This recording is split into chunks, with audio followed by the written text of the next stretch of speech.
Hello, fellow writers. I'm Lewis. That over there is Tolkien, and you have found the Scripturient Society. Welcome back, everybody. It feels like it's been a very long time.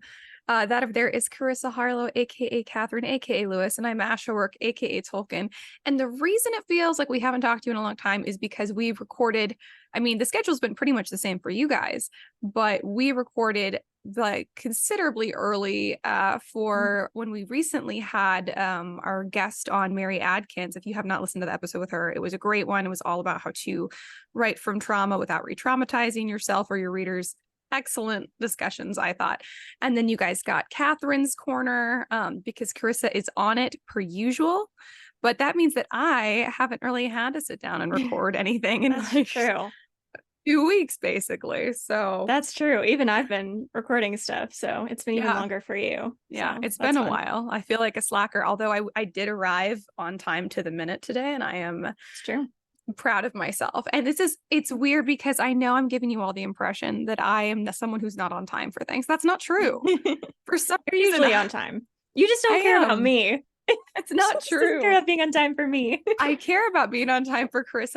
I usually go straight from work to recording, and I'll Yes. get caught up because if there's anything I have to do in between.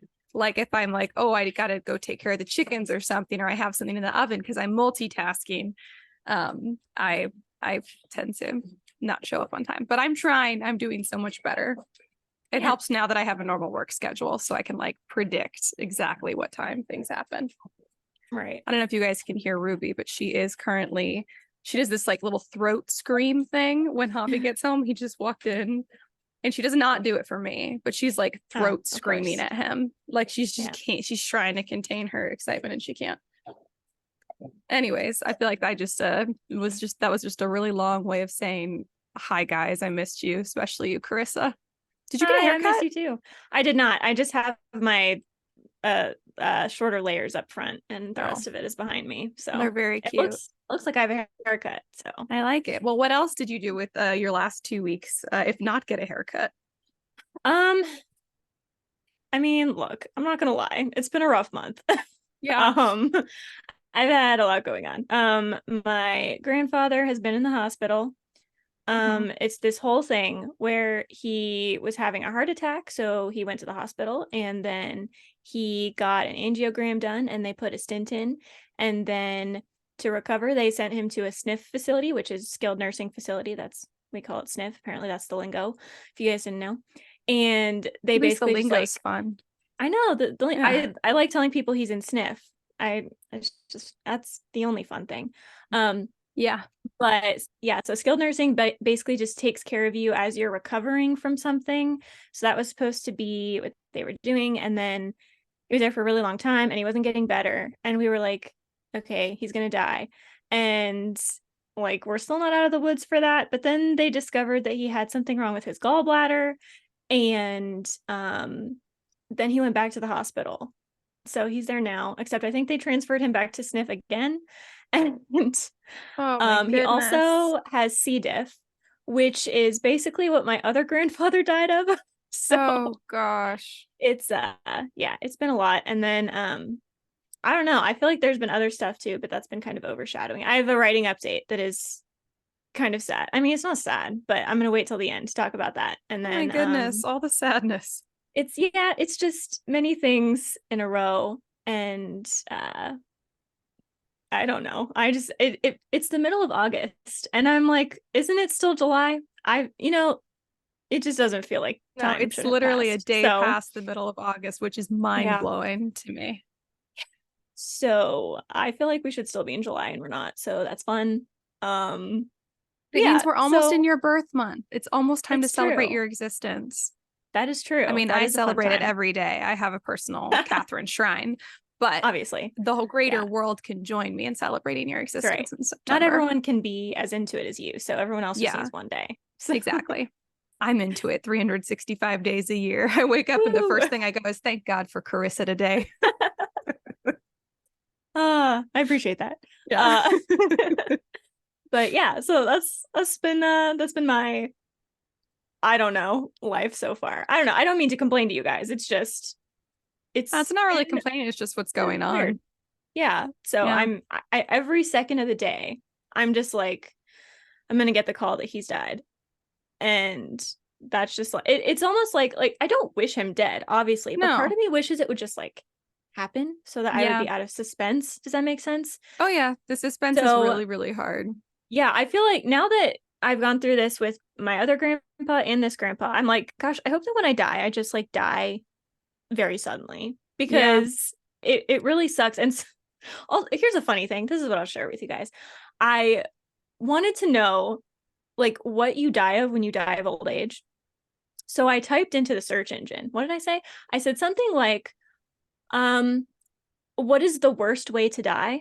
Or the best way to die? Best way So to now die. the internet thinks I'm suicidal Oh because all of the no. things that came up were like suicide hotline. And I'm like, wow, that's nope. That was not what so then I have the best way to die of old age. And it still came up with suicide hotline stuff. But then also it was like, here are some ways that old people die. And Oh my goodness. it just, there's no good answer. No. So, and I understand like death is awful. So you would assume that there's no good answer, but you kind of have this idea of like, oh, you just die in your sleep.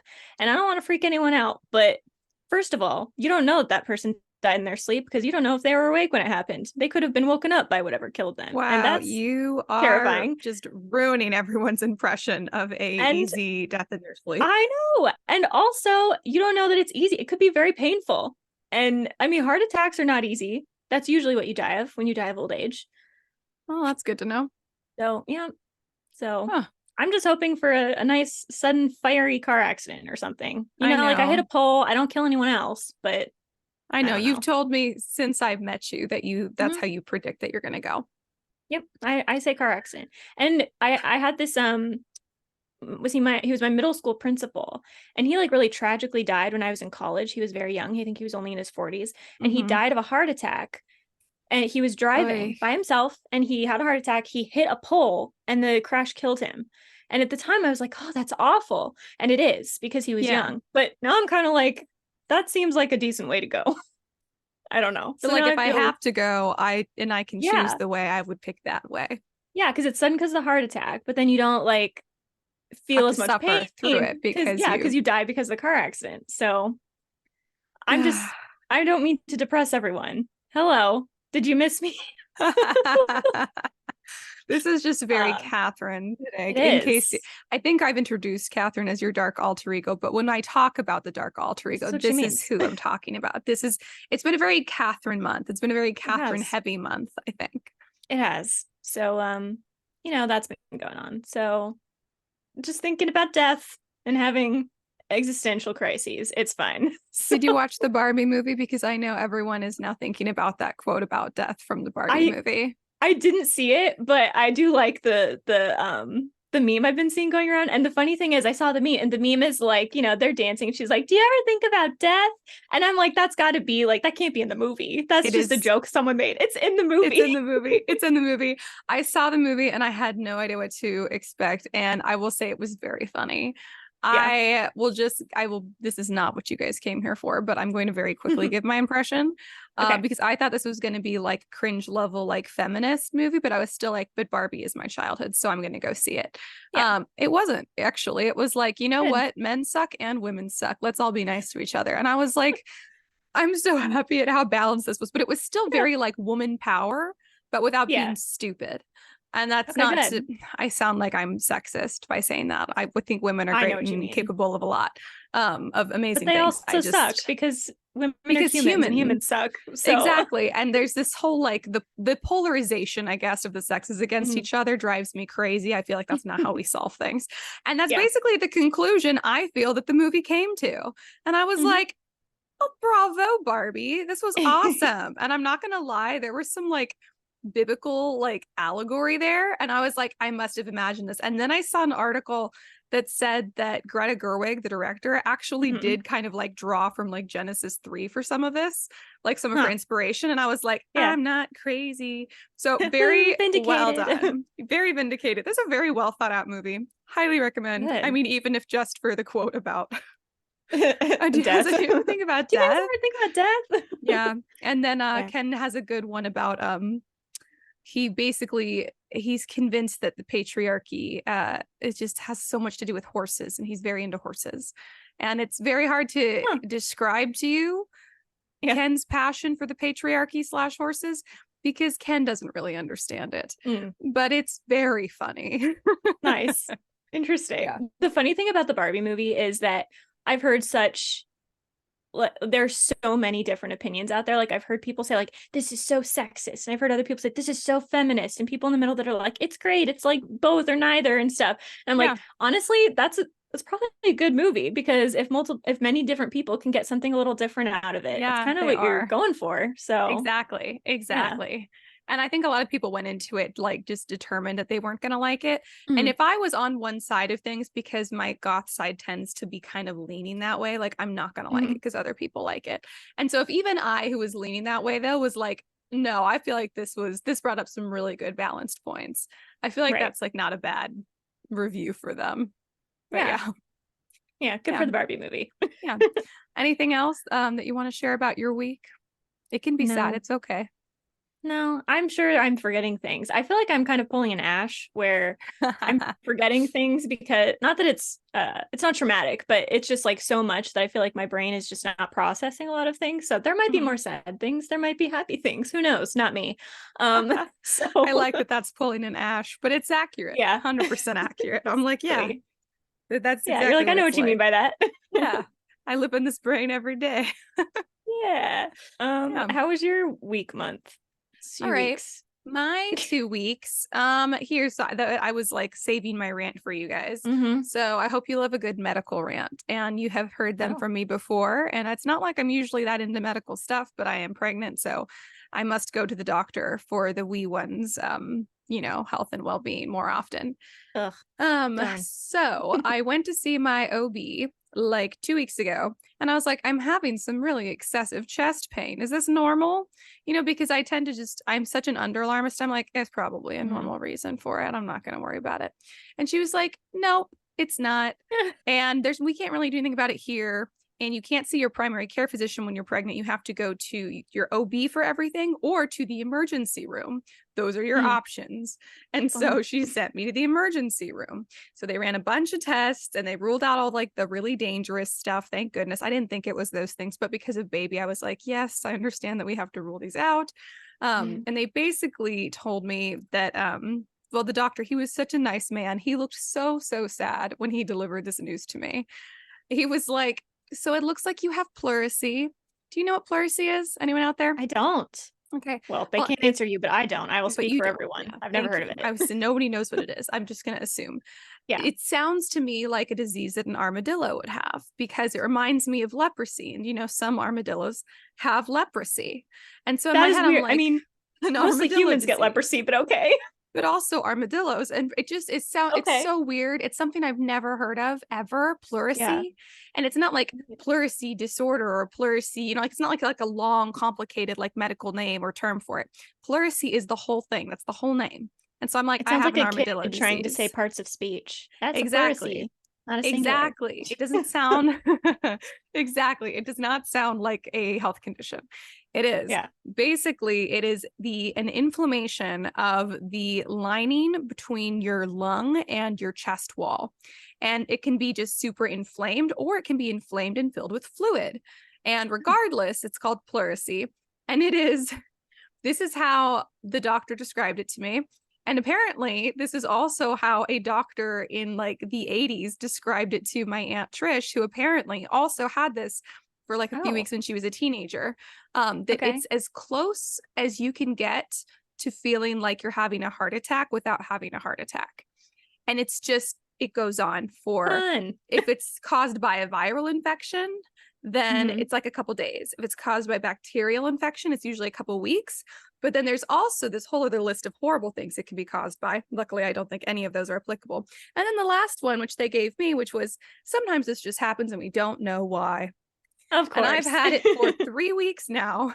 And essentially, anytime that I take a deep breath or bend over, it's like what feels like being stabbed all the way through the left side of my chest, all the way through my back.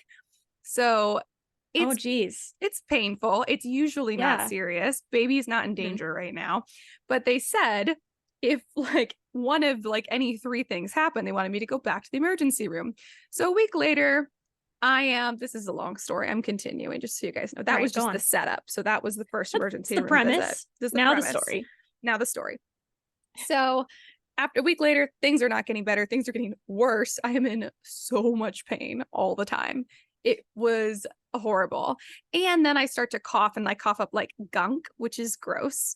And then I start to taste blood, which these were two of the things that they said. Yeah, these are two of the things they said to come back in for. And also they said, if it gets worse and or if you have trouble breathing. And I'm like, well, I've had all of these for most of this week. And so I finally called, it was getting so bad, I just couldn't breathe. And so I called the after hours nurse line at my OB and was like, I'll just let them tell me what to do, because they'll be like, oh, no, just wait until you go see your OB next week, or let's just schedule you in to see your OB or whatever. And describing my symptoms to the nurse, she said, I don't usually say this, but I think you should go to the emergency room sooner than later because pleurisy can get a lot worse in a matter of hours. And I was like, okay, so great. So I went back to the emergency room, and this time I got a different doctor, and I'm going to call him out by name. His name is Dr. Vu. If you ever go to St. David's North Hospital in Austin and you come across Dr. Vu, I recommend you ask for a different doctor immediately. So I go in. They run all the same tests that they did last time, which I knew they would. Or I mean, I guess like the initial, like, when you go into the lobby of the emergency room, basically like they take like your heart rate and stuff and make sure like you're not going to like die in the lobby because it looks really bad for them. I'm sure there's other reasons too, but largely that's what I feel like it is. I literally just agreed before I'd processed, and then I was like, wait, it's got to be more than that. I'm sure it's also more than that, but it's got to be part of it. Waited a while, got sent to the back, and then so the doctor has not yet spoken to me, seen me, does not know about my past experience. He's looked at my test results from a week prior. That is all he has done. He comes in, and without even asking how I'm feeling or why I came back in or what the new developments are, he basically tells me that he's going to send me home and I can just take Tylenol. And so without even speaking to me about anything. And so I immediately was like, oh no. I could tell he wasn't going to take me seriously. And then he basically said that he doesn't even think that I have pleurisy. And he thinks that all of my results are completely normal. And then he has the audacity to say to me, he's like, you're probably just dehydrated. Babies get thirsty too. And I wanted to shoot this man through the throat because I drank like a gallon of water a day. I had literally chugged 2 water bottles immediately before coming into the hospital. And that's not like unusual for me. I drink an insane amount of water a day. You're friends with me. Of course you do. Of course I do. I've been so good about it since I've been pregnant. I drink around a gallon of water a day on average, sometimes more. And so I was like, and I told him that, and he didn't even reply to that. He said something else like, okay, well, we'll like, run a couple of these tests again because we have to. But he was clearly like already not gonna, do anything. And so then they send in this nurse, and he, without even consulting me, asking me or telling me what's going on, they hook me up to an IV and give me fluids as if I'm dehydrated. And this is before any tests or anything. And I'm like, I'm not freaking dehydrated. And I sure would have loved for someone to at least tell me what they're putting into my body because they said nothing about it at all. So that was really fun. Also, the nurse this time, and I didn't say anything because I didn't want to make her feel bad, but last time a nursing student gave me my IV and they did a great job. This time, I do not know what was different. It was in my other arm for one, but like this nurse who gave me my IV, it was excruciating. And I was like, this is an IV. Why does this? And I couldn't move. I was there for like 4 or 5 hours. This is all in the middle of the night. And I couldn't move my arm. So they took me to another room to do the x-ray. And they wanted me to hold up like, the big like shield over my big pregnant belly. And I dropped it. And she had to catch it because I literally couldn't use my right arm. And I have a high pain tolerance. And so but I didn't want to make the nurse feel bad and be like, could you maybe redo the IV? I don't know what's going on, but it is horrible. Oh, I like geez. couldn't, I was, so my arm, if you guys can see, was fully extended. I could not Yeah. bend it. It was horrible for hours. But Oh my anyways, gosh. so that was fun. So then we sit there and we wait forever for the results. They come back in, or the doctor finally shows back up. And he basically says, yeah, they're going to send me home and all I can do is take Tylenol and that there's nothing wrong with me. Um, which is Oh my gosh. hilarious. Yeah. And that Like, not only have I been to see a doctor who told me there was something wrong with me, I called and they told me to go to the emergency room because the symptoms had gotten worse the way they predicted they could. exactly. I'm like, I have been told by multiple medical professionals to get my Yeah. ass in here. And now Oh my Dr. gosh. Vu is saying all this shit. And Stupid also Dr. Vu. freaking Dr. Vu. And then he's like, well, at least, you're almost there. And I was like, yeah. I mean, I've got, 8 weeks left, so 2 months, but yeah. And I wasn't even like disagreeing with him. I was still being friendly. And I Mhm. shouldn't have been. I shouldn't have been I friendly was gonna say, anymore. you should have just like interjected and been like, look, here's what happened. I don't care if you want to hear it. I'm gonna tell you the whole story. Well, I did. I told him everything. I told him what the last doctor said. I told him about Okay, my good. symptoms. And he Oh would my just say gosh. again, well, there doesn't seem to be anything wrong. We're going to send you home and you can take Tylenol. You're probably just dehydrated. Like that was all he wanted to say about it. And this Right. man is an idiot in multiple levels. And so he says this thing about, at least you're almost there as far as having the baby. And I'm like, yeah, I mean, 2 more months, but yeah. And then he goes as if, let me say this. He says this with the superiority and condescension of a woman who has earned it. A queen who has given birth to 100 children can Uh-huh. perhaps speak with this level of condescension Mm. to another woman about childbirth. Says, well, my wife gave birth to both of our children at 36 weeks, so you never know. But I cannot even imitate the level of superiority. And I was like, are Yeah. you taking credit for your wife's early births? See, that's such Sir? a normal statement. Like, if someone just said that, like, hey, you never know, it could happen. My wife had the babies at 36, that'd be fine. But Yeah, it's the tone it that's the was the problem. tone. And I was like, did this man just really? And this is also after this man has mansplained, I was just going to say human splained to me that babies get thirsty too. I was like, Yeah, what I'm the heck? I'm going to kill you. I'm Yeah. going to kill you. And then Oh my let's see, gosh. what was the parting yeah, well, here's the really fun kicker. On my discharge papers. So last time when they discharged me from the emergency room, they discharged me with the diagnosis of pleurisy. So I got the big printout, all of the information about pleurisy, warning signs, what to look for, what to do if it gets worse, et cetera, et cetera. This time he sent me home with two little papers stapled together. And on the front, basically all it says is presented with chest pain, no identifiable cause. And then it said, if symptoms persist, see primary care physician. And here's what's hilarious about that. First of all, I've already been diagnosed with pleurisy. Thank you very, Mhm. very much. Also, I'm not imagining this. It's a level of pain. I couldn't fake it, man. And I would not Yeah. be. I'm like, look at my medical history. It was the first that when I went to the emergency room last week was the first time in my life I've ever gone to the emergency room. I have never been in Yeah. the hospital since I was born. So I'm like, Right. okay, whatever.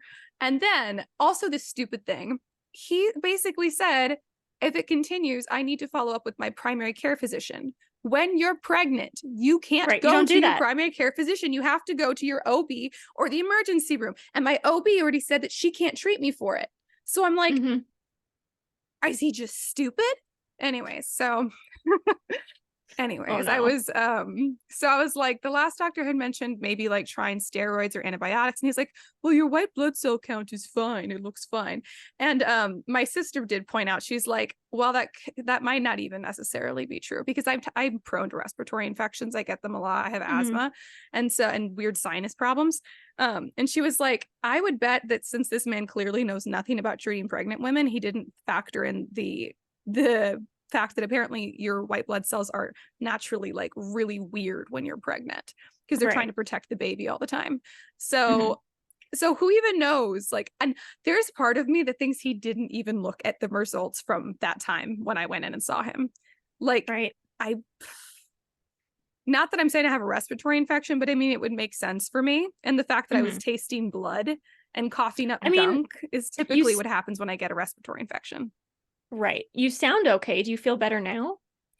I literally just as of this morning have felt Okay. better. I sneezed really hard yesterday. The pain was so bad for like 3 seconds that I thought I was gonna die. It was like the worst. I was like, this is a 10. It's a 10. Oh my It was horrible.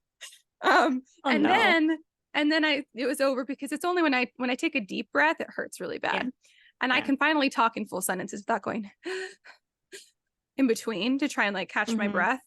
But you probably will hear I'm still doing some shallow breaths because the deep ones still hurt, but thankfully Right. not as bad as they did. And then weirdly, I like bent over and breathed and I heard something like pop or snap in like this side of my chest. And I'm like, did I pop like the fluid thing or something? I don't know. And all I know is that today it's a lot better than yesterday. So Mm. anyway, so I think I'm finally getting better. Absolutely no thanks to Dr. Vu. Right. I'm As it can hoping that like, I'm getting better. can pleurisy go away on its own? Yeah, it can go away on its Okay. own. It usually does, but usually it goes away in like 2 weeks or less. And I'm like sitting here with it for 3 weeks and I'm like, okay, sure What's would be going nice if on? it would go away now. Yeah. Because it just kept getting worse and worse, and it's supposed to get better and better. And so I've just gone on a bit of a strange journey with this pleurisy. Gosh. And Plurals Dr. suck. Vu he's my new nemesis, basically.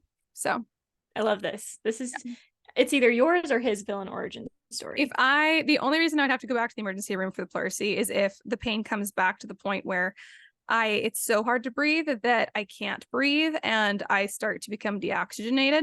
So basically, if my lips start to tingle, and it's so funny. I've been like dizzy for 2 weeks because of that. So I'm like, no, we're definitely there. But basically, if it gets really bad, then Right. I have to go back in. And then if I see Dr. Vu, I'm going to immediately say, I'm not get me a different doctor. I refuse to be seen by him. Yeah. Yeah. And I should have asked the person who was wheeling me off to get an x-ray. I was like so close to being like, so Dr. Vu, he's an insufferable tool, correct? Like this was before he had You're like this done isn't just me. isn't just me. This was just because, and at this point I had barely spoken to the doctor. I just immediately was like, oh no, he's You one knew. of those. I just knew. And I wanted to be like, so everyone hates this guy, right? There's no way that not everyone hates this guy. He's the worst. Gosh. So Yeah. anyways, Dr. Vu, if you're out there, I was extremely disappointed. And I think that you need to actually listen to your patients, perhaps. And watch your back. Because now watch your back. Ash's Yeah. nemesis. Yeah, now you're my nemesis. And maybe don't be condescending and maybe learn like 3 things about pregnant women as a doctor. Yeah. Or at least like look at the test results and try to gauge things fairly. Yeah. Ask for help if you don't know a lot about pregnant women. It's okay. Just ask for help. Yeah. Or maybe just out of like sheer just diplomacy. Ask me what's wrong with me and why I came in before you tell me that you're going to send me home to take Tylenol. It could also work. You know, there's so many options. Just do there one are of really them. just I mean any one of them would make you, I feel, a better care provider. So anyway, so that's my whole story. It's my rant. Dr. Vu is now my enemy and I don't care who knows it. I was so mad, and Javi was there too, and what did he say? He was like, that guy is kind of a douche, isn't he? And I was like, yeah. See, here's the thing. If Javi notices that like a guy is being douchey, I'm like, he's obviously being douchey. Yeah. So anyway, so Javi's like, I don't know what to do about this because Javi knows nothing about medical anything. So he's like, I want to be your advocate, but I have no idea what to say or do. What do I do? Tell me what to do. Yeah. Yeah. I mean, look, just real fast. I really appreciate doctors in a lot of ways because, you know, I've had good experiences with doctors because I do think a lot of the best doctors go into pediatrics, and that's like the bulk of my experience and stuff. But like with my grandfather being in the hospital, my uncle, so his son, is a CEO of a hospital chain in Phoenix, Arizona. Wow. And my grandmother essentially had to name drop him for my grandfather to get anything done. And I despise this. Okay, it should not work that way. You should be able to get quality medical care just by being a human being. Yes. And I'm not extreme on this. I'm not saying like everything should be free and you should go to the emergency room for every single issue. I'm saying when you go there, they should take you seriously and treat you like a human being. And you shouldn't need to name drop an important person to get that. Yeah. So I hate it. I I feel fully like agree. it's hit or miss when you go to the It is so hospital. hit or miss. So And like the emergency yeah. room, like the doctor I saw at the emergency room the first time, I was like restored my faith in doctors a little bit because I was like, Right. he Some of took them me are great. seriously. He was awesome. And he was like, and my mom had come because my husband was out of town then because he's been out of town Mhm. multiple times when I've been like, uh-oh, pregnancy problems. Um, Yeah. and so she came with me. And so she was kind of like backing me up preemptively because she's really used to dealing with like doctors who are there to like bullshit. And so she Mhm. was like backing me up preemptively. And she's like, because he was saying, unfortunately, all we can do at this point, because you're pregnant, is send you home with this. It's a pain medication, stronger than Tylenol, but pregnant women are allowed to take it. I took it. It did absolutely nothing. Mhm. But he was trying, at least he tried something. And he was Yeah. really informative about what pleurisy is. And he was very informative about all the results and stuff. And he looked so sorry to tell me that there really wasn't much that they could do and to just watch out for these symptoms and stuff. And what was it? Mom said something like, but the pain is real. And he goes, oh, yes, the pain is very I real. believe you. I believe, yeah, he made it very clear. And before she even said that, he had already made it very clear that he's like, I do not think you're faking it or exaggerating at Yeah. all. I know what this is. I know it's extremely painful. Unfortunately, especially because you're pregnant, there's really not Mhm. much we can do about it. But if it gets worse, et cetera, et cetera. And I was just like, just hearing a doctor say, I know you're not making this up. I know because I know pleurisy. I know that it's very painful. And I was like, God bless this man. And I don't remember his name. I should look it up. But that guy was great. If I saw you in the ER, you know who you are You are the probably. opposite to Dr. Vu You are the antithesis of Dr. Vu. And in Dr. Vu all could of the learn good a lot ways. from you. Yeah. Also, because I think people just don't know what literally like two of the nurses were like, what's Who would? pleurisy? Like to Who each would other. know And what I'm that like, is? right, it's just like this like random armadillo disease. It's not common. Like it's not a common thing. I didn't know what it was Yeah. either. But I think Dr. Boo was just like, I don't know anything about it, so I don't believe in it. And I'm Mm, like, that's how science works. I know. Yeah. So again, real fast. One of my grandfather's issues is called myasthenia gravis, and my mom Whoa. had to diagnose him with it. Like she did that. She Googled it, and then she went to the doctor and is like, "Could it be this?"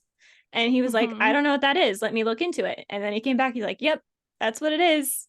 Yep. So See, that's the thing too, is I get and mad when people when doctors are like, don't WebMD. And I'm like, but then you're well, saying you I have don't to know completely everything. trust your knowledge. And it's Yeah, not that I don't trust that like you went to medical school, but no one can know right. everything. Like my Yeah, you poor can know every mother, condition. exactly. For most of her life, they told her she had chronic appendicitis. And then they said that she was just really depressed, as if that's an explanation for pain that Those mimics seem unrelated. appendicitis. Don't they seem unrelated? Yeah. And then what it turns out was after she did her own research and brought it to a different doctor, she was like, I think it's endometriosis. And the doctor was Mhm. like, it is. It's endometriosis with severe Correct. fibroids. You're correct.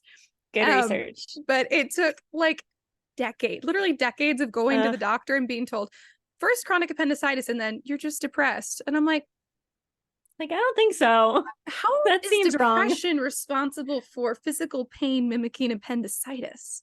Just Yeah. like, how is me, if I were dehydrated, which I wasn't dehydrated, how is that an explanation for for heart attack level pain upon any level of inhaling beyond a, and even Yeah. that actually is kind of painful. So I'm like, I just don't Kind of like understand. walking into an emergency room with your arm cut off, and they're like, it's probably dehydration. Probably We'll just give you dehydration. some water, some The hobby fluids. was laughing because he's like, this is like what the army doctors do, because you'll go in with like, a gunshot wound or whatever. And the army medics will be like, change your socks and drink some water.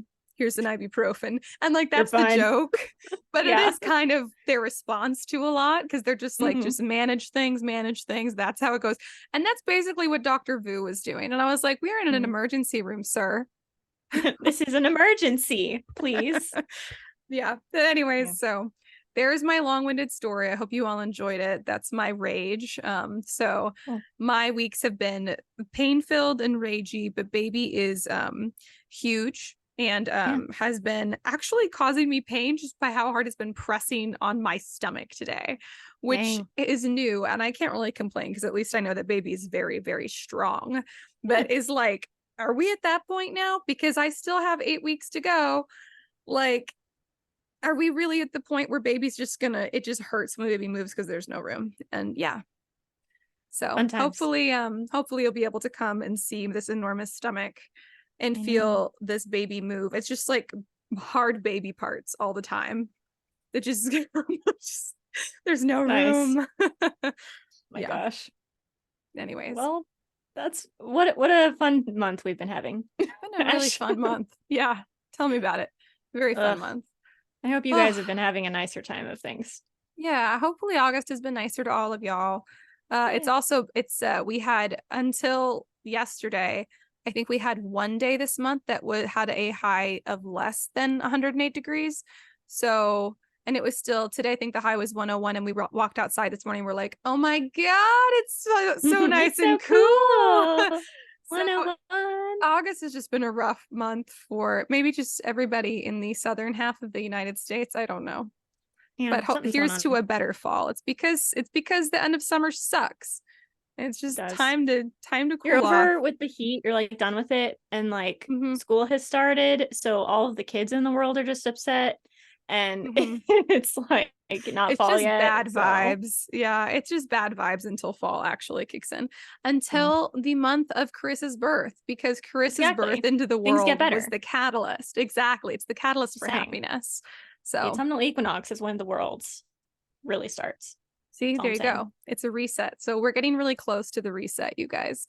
Um, Exactly. so have hope if you two have had a rough month, or if you two have seen Dr. Vu at the emergency room, or a Dr. Vu. I'm going to call them all Dr. Vus now, but I've All the really been Dr. trying to V's in the think world. of like a mean way to say his name because I like to like mess It's up only people's one names. syllable. Yeah, so It's I'm hard having a to hard time. Dr. do. I don't Pooh. know. I can call him Dr. Pooh, but that feels Okay. crass. It feels like, cheap. Like there's got to be a better Yeah. option. He's worth more He's worth more because than that. he's a terrible doctor. Yes, exactly. Because he's my nemesis. Anyway, suggestions welcome if you guys have an idea of some like mean disparaging name I can start to call Dr. Vu. Yeah. Yep. Anyways, do we have any book recs? I do. I read books. Yay. Okay, so I read, this was a reread.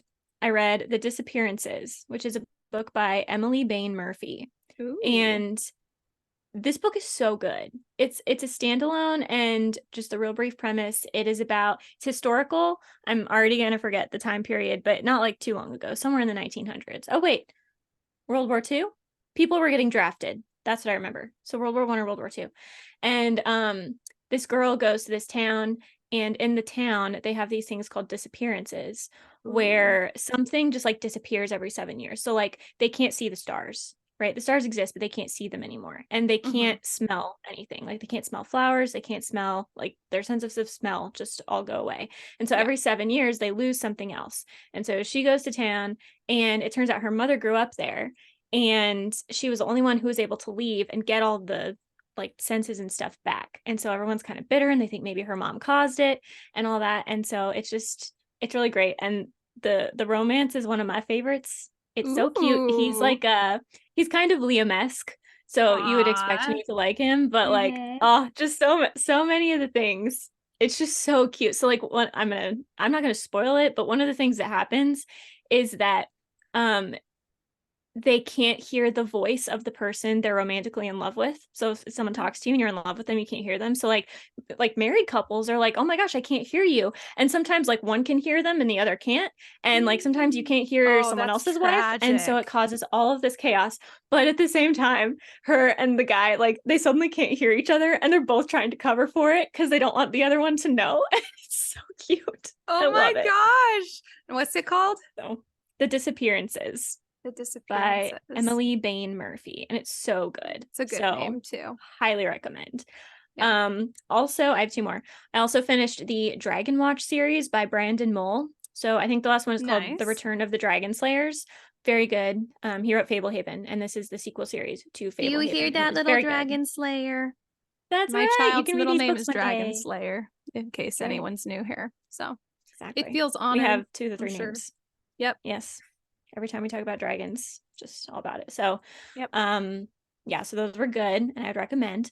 And then I read this book called Night Spinner by Addie Ooh. Thorley, and I don't know if I think it's described as inspired by The Hunchback of Notre Dame, but it was so good. Okay, like that seems weird, and it's not quite gender bent, but a lot of, so like the Frollo character is an older sister, not like a male character and stuff. And the main character, who would be like Quasimodo from Hunchback of Notre Dame, is a girl, and she is like scarred from this war that she was a part of and stuff, and so she's kind of ugly in that sense.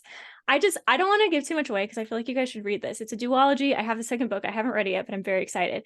And like it seems like it's going, it's different than other young adult books, but you kind of think you know where it's going. You're like, okay, this is really exciting. I can't wait for this final scene. And at the end, there's this twist, and you're like, what? And it was so good. Like, I don't even know how to describe it. It was just so good. And if you haven't read The Hunchback of Notre Dame, it's still good. Like, you're not going to be spoiled for anything. Like, it's fine. But if you have read it, there are all these little nods to it. And it goes kind of in different directions sometimes. So again, it's not spoilery or anything to know what happens, but it's just a very creative take on it, and I really enjoyed it. So I like the concept a lot, actually. I did not enjoy Hunchback of Notre Dame because it's a long ass book, and I'm tired of hearing about the architecture of Paris, Hugo. Thank you very much. But I love the architecture of Paris. You know, I have no feelings about it at all. Actually, I had none. Then I read Hunchback of Notre Dame, and now I hate it. Yeah. So I'm assuming that this book is a lot less architecture description heavy. Okay, well then I'm already on board. They do describe a building, but it's like half a sentence. So, well, that's much more my speed. What was it called again? Night Spinner. Night Spinner. I and the second love book the is name. Skybreaker. I know, it's good, right? Skybreaker. See, I like this concept. I like the inspired by. The concept of Hunchback of Notre Dame, by the way, I like very much. And if we're just going to talk about like the plot of it, it's very interesting.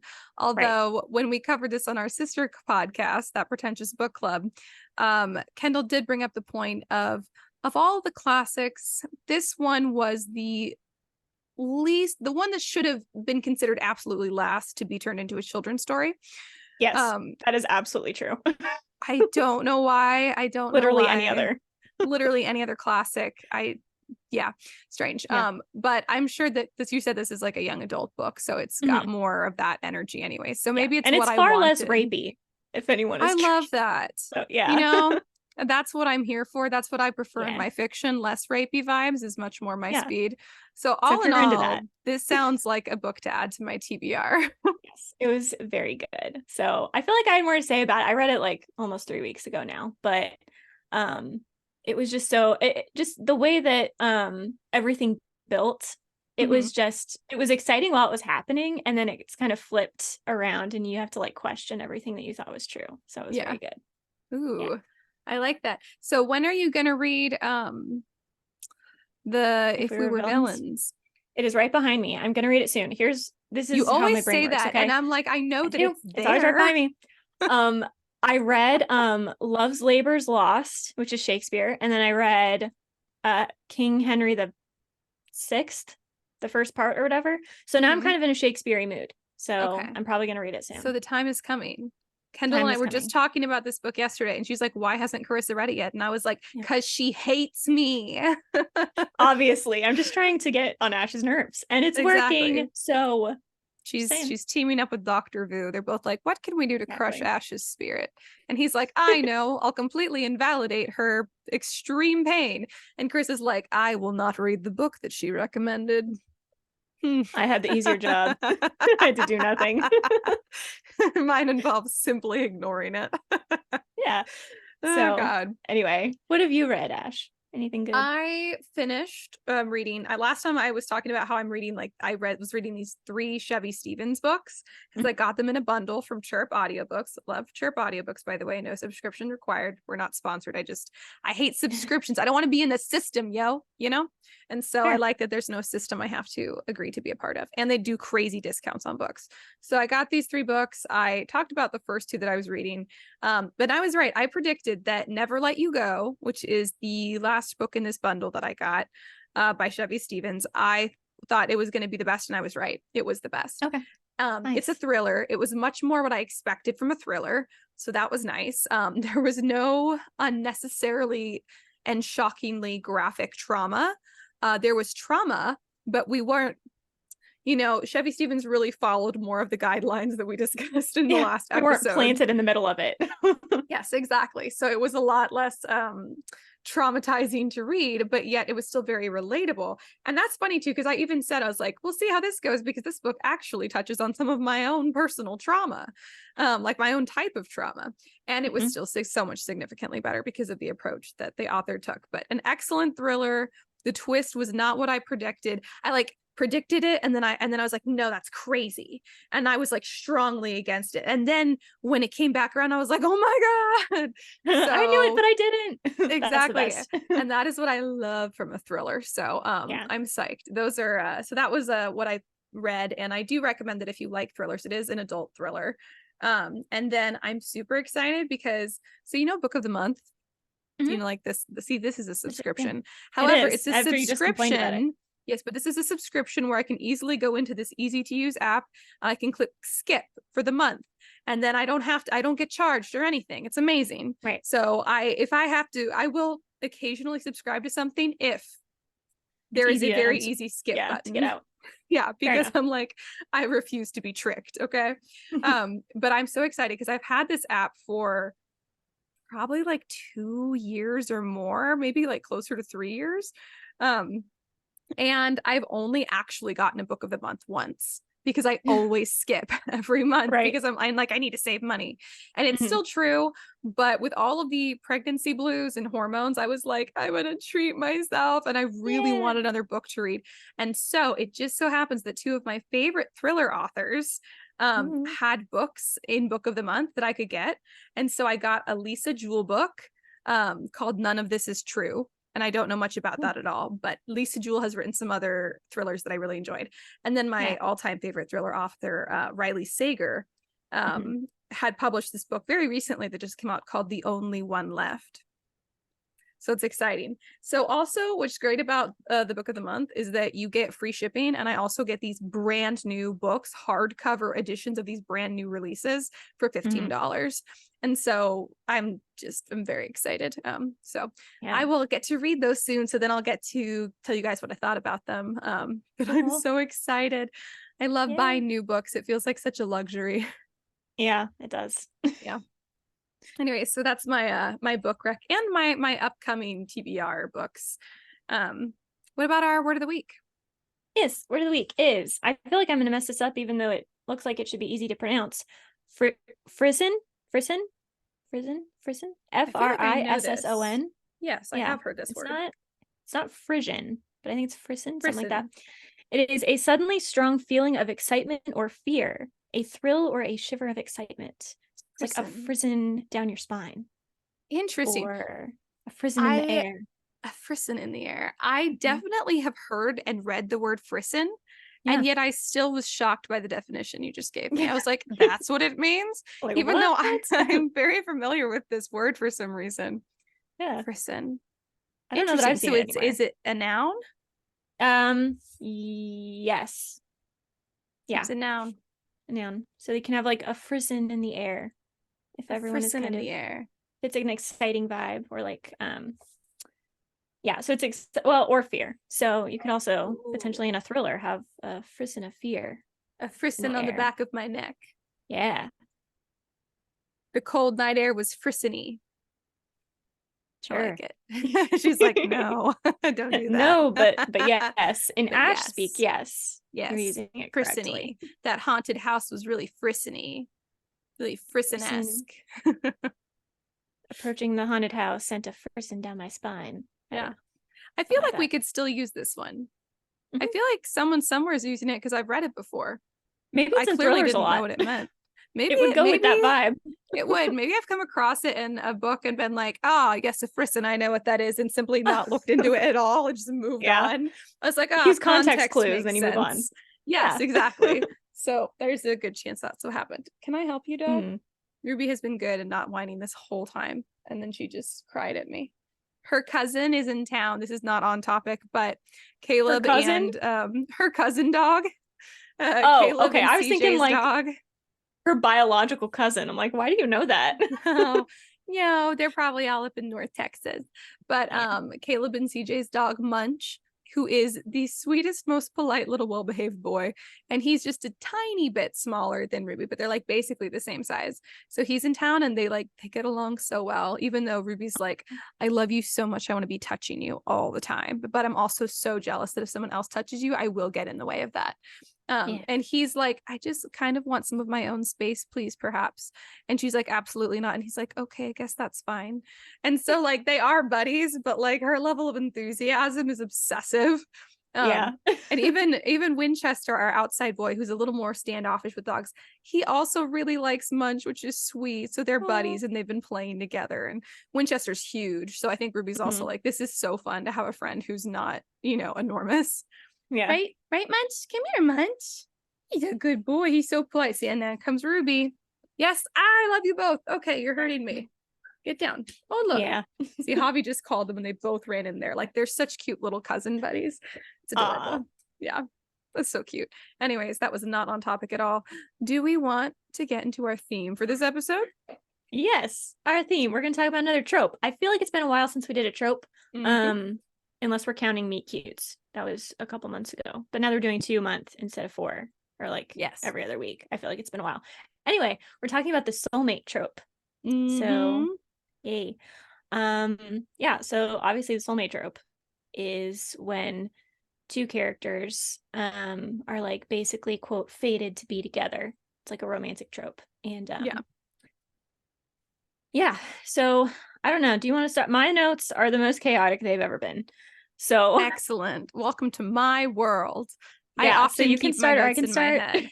Well, here, I can start out. I can start right off the bat with this. So the soulmate trope in books, is very hit or miss for me. I don't hate it. I don't hate it all the time, but the problem is I am philosophically usually opposed to it in real life. And this is not because I don't think that like God brings people into our lives. Also, I'm, a strong Christian, and so probably my views in that way, probably my philosophy affects my consideration of this a little bit. But even people who agree with me on my beliefs or whatever disagree with me on this sometimes. But I think that you can love anyone, like you choose who you love, right? Now, are there people that are way more suited for you? Yes. Do I think there's just one person out there suited for everybody? I don't. I think there's probably a handful of like different matches, and they're better in different ways than others. And like you wouldn't want to match up just like two random strangers or whatever. Javi's over here flexing. I would. For everyone. He says he's better for everyone. She chose you. I chose you. And I also that's the other thing about soulmates. I think choosing someone rather than choosing someone because you're fated to be together, which is not really a choice. I think that's much more romantic. Would I call Javi my soulmate? I would. But the caveat is that in my definition of soulmate is that it involves us continuing to choose each other for our whole lives. So I'm like, yes, we're well suited to be together, but it's not as if like the lovey-dovey feelings of, oh, I've met my soulmate. Those aren't consistent. They don't last every day. They don't last your whole life. They come and they go throughout your life. So the choice to continue to love someone, I think, is what makes you soulmates. And so the concept of soulmates is these two like fated lovers. There's only one person out there for another person, and they don't people have a choice. They don't have a choice. Or if you're unhappy in a relationship, it's because you're not with your soulmate, and your soulmate's still out there. I just disagree completely with the whole philosophy of soulmates. So I will say that. So this is why I tend to not like them in books. However, I understand that the romanticism of soulmates in an idealistic, fantastical world, like it can be done. And I occasionally am okay with it in books. I'm like, sure, that's a very cute romantic idea that there's like, one magical person out there that their soulmates meant to be together. I do not believe in it in any way, shape, or form in real life, but it can occasionally, and I say this a lot, I believe that fiction should be a reflection of the real human experience, even in fantastical, magical ways. So it is just, I won't say I hate it 100% of the time, but like probably 95 to 98% of the time, I I don't hate it. I just don't, they just feel so unrealistic, or I just want to scream at the characters. And I'm like, wait, just don't hinge everything on the idea that you're soulmates. Like, I'm glad you feel that way. That's a great way to feel. But also just know that that's not real. But also you're wrong. Yeah, you're wrong. But it's good to feel that way. But also it's good to know that that's a feeling, that you feel like you're soulmates. And then, but to actually be quote unquote soulmates, I think is a choice. So anyways, there's my personal philosophy, and there's why I react to it in books the way that I do. What do you think about this whole soulmates concept? So this is probably one of our biggest disagreements, because I do believe in soulmates. Now, the way that you describe it, I feel like there's more in common there than not, right? So like you're saying, like your Christian worldview probably affects this and everything. I think like biblically, there are certain grounds to believe that soulmates are a thing, in the sense that like there is kind of like one right person for you to be with, but that doesn't mean, and this is where the issue comes up with the trope, right? Is that doesn't mean that when you meet them, you instantly know, or that you have no choice in the matter. I do think that you're allowed to choose to not be with your soulmate. You can be with someone else, or you can be with no one. And you can even do like irreparable harm to your soulmate, right? Like if you have a soulmate and you cheat on them, or you do something else like really terrible, like that's not necessarily fixable just because you're a soulmate. And I do think that sometimes, both in real life and in the trope, people will sometimes use the soulmate concept to be like lazy in the way they start the relationship, and to excuse a lot of the things that they do wrong. And that's kind of where I come up with issues there. So like I read a book, I don't know, within a year, and I don't remember the title, but the guy in the couple was like already engaged to someone else. Ugh. And then he meets this girl, and the main character, you know, and she's, you know, they're soulmates. And so he's like, I guess I have to break up. Yeah, I guess I have to break up with my fiance and be with you because we're soulmates. And she's like, yeah, it seems great. And then the fiance is like, what the hell? And everyone else is really upset. And she's like, you just understand, we're soulmates. And I'm like, you don't have permission to treat people badly just because you think you're doing it for your soulmate. So I do agree that there's a lot of choice involved there, right? I think it happens at maybe a different level than you do. So a little disagreement there, but that's fine. And I'm not a romantic, so this is not surprising. Everyone out there, probably the majority of people are somewhere in the middle or more on your side, and that's completely valid. I'm in no way judging you guys or saying that you're stupid or anything for what you think. I know I'm not a romantic. I've never been a romantic ever. It's true. The romantics drive me crazy. Not when I like when they talk about flowers and stuff. That's fun. Oh, I don't like when they talk about relationships. I'm like, that's cute, but you're wrong. So what's your theory? I have a theory about this, and I don't get offended, anyone. Okay. I think that generally speaking, if your parents are still married, you believe in soulmates. And if they're not, you don't. That's my theory. That is not a bad theory. Yeah. I think that's very possible. And it's because that's what you like grow up with and see. And so if you come from like a divorced home, or maybe even, I don't know, if a parent died, I don't know where you would land there. But generally speaking, if your parents are divorced in some way, particularly if it was messy, you probably see like how emotions can go so negative. You know what I mean? How you can say you love someone and then like kind of change your mind. But if your parents are still married, you kind of assume that there's maybe something a little deeper there. Yeah, so, that's true. I don't know. I will say, if anyone was going to make me believe in real life soulmates, there are two couples that come to mind. One is your parents. I absolutely love their relationship. They're just like, they seem like the best of friends. And I think they're impossible to live up to. And then I actually think that my mom and her fiance are just, they're so well suited, and they've been through such parallel experiences that have made them both so compatible in ways that I swear like no other percentage of the population is.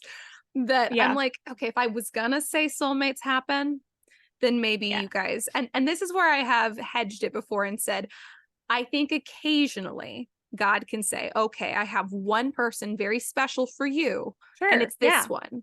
I don't know that both. It could be both. They can both exist and not exist for everyone. Exactly. So that's kind of where I land on it. Because I typically, because I'm so like, it's all choice based. Because it is, Mhm. because I also do think if we're gonna say that soulmates, that every person has one soulmate out there that's the best for them, that doesn't Mhm. mean you can't choose someone else who's a decent Mhm. choice and have a wonderful, love-filled life and relationship with them. Right. You know? So it's not as if there's only one like relationship in which you can be successful in life and have a fulfilling relationship. But I won't say that soulmates never occur. They Mhm. just, I think, usually, I just think, it's one of those things like where people also talk about, like, oh, God has plans for your life. I'm like, yes, sometimes. Does You're a he little more plan? flexible in that interpretation. Yeah, exactly. Yeah. I'm like, he has plans probably for you, like specific ones, but does he have a plan for every minute of every one of your days? I don't really Right. think so. I think that he probably has some more big picture plans for you. And Mhm. so that's kind of how I feel about soulmates too, is I'm like, Yeah. yes, sometimes. It can happen, but not necessarily all the time. Yeah. So But yeah, yeah, your I parents agree. are definitely soulmate. They, Like if I was yeah. going to believe in soulmates, I believe in your parents and probably my mom and Greg or Yeah. fiance. It's their fault. It's their fault. Yeah. I believe in them. So, Yeah. but yeah, I kind of think about too, because I brought this up before with people and they say, okay, so you think there's just one person randomly out in the world that you're supposed to find. And there's a C.S. Lewis quote, and I'm going to forget how it quite goes, but he's talking about friendship, which I Mm-hmm. think ideally is at the core of any romantic relationship too. Yep. Where he's talking about how, like, if you were just a couple months older or a couple months younger and you ended up in a different year of school, right? So like Mm-hmm. if you were, like a freshman in 2000, what if you were a freshman in 2001? You would Yeah. have an entirely different group of friends and all of that. And how if you'd been born into a different family, you'd have like different siblings and really, if born in a different part of the world, even born one house down, you might have a completely different set of friends. And how it's possible that like God puts you in those very specific places in order to Mm-hmm. meet the right people. Yep. So you can argue that if whether you believe in soulmates or not, whoever you end up with, it kind of can go maybe both ways. Like maybe both Mm-hmm. are good explanations that you both choose that person, but also maybe that person was put in your path for a reason. Yeah. So I don't know. I think it can, I I do mean, it think can't it's be a both, but it can be combination. both. Yeah. Yeah. Well, I do think it's both. And I think that maybe that's what it is that I don't love about when they fictionally represent soulmates is it's like this magical cataclysmic coincidence that they met, and it's as Yeah. if there's like, and then they have no choice in the matter, and that's not true. I do think that God brings people into your lives, friendships and otherwise, that you meet by what seems like sheer coincidence, but you're such a good match that you're like, it can't be Mhm. coincidence, it had to have been planned. But then you still Yeah. choose to accept the plan. You could Yeah. still like be like, I'm still going to go with a different plan, Right. but like I was saying, when how Javi and I met was I was trying to prove to my mom that online dating would not work for me. And Yep. I don't know if I've told this story on the pod before. I probably have at some point, so I'll keep it very brief. But basically, I met a couple people. They were perfectly nice, perfectly boring on on Match. And then I was literally over in my settings trying to figure out how to delete the app from my phone because I was like, this is such a waste of time. And I couldn't figure it out because I am technologically challenged. And as I'm over there trying to figure out how to delete it, I got a new message in and I was like, okay, well, the curiosity's going to kill me. I got to know, is this someone who's interesting or is this somebody else messaging asking to touch my hair, which I got a lot of, which is just very unnecessary. Boys, Weird. don't ask that. Okay. You'll know if That's she wants strange. you to touch her hair. Okay.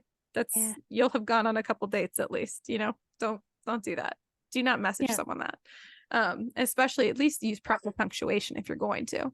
Um, and so anyways, so then I go to my messages and it was Javi, my husband, who Oh is my a gosh. Imagine if remarkably you good weren't fit. technologically challenged. What would Exactly. have I think happened? about that all the time. I'm like, if I had used dating apps before this, or if I was simply just better at using apps, I would have figured out how to delete my account.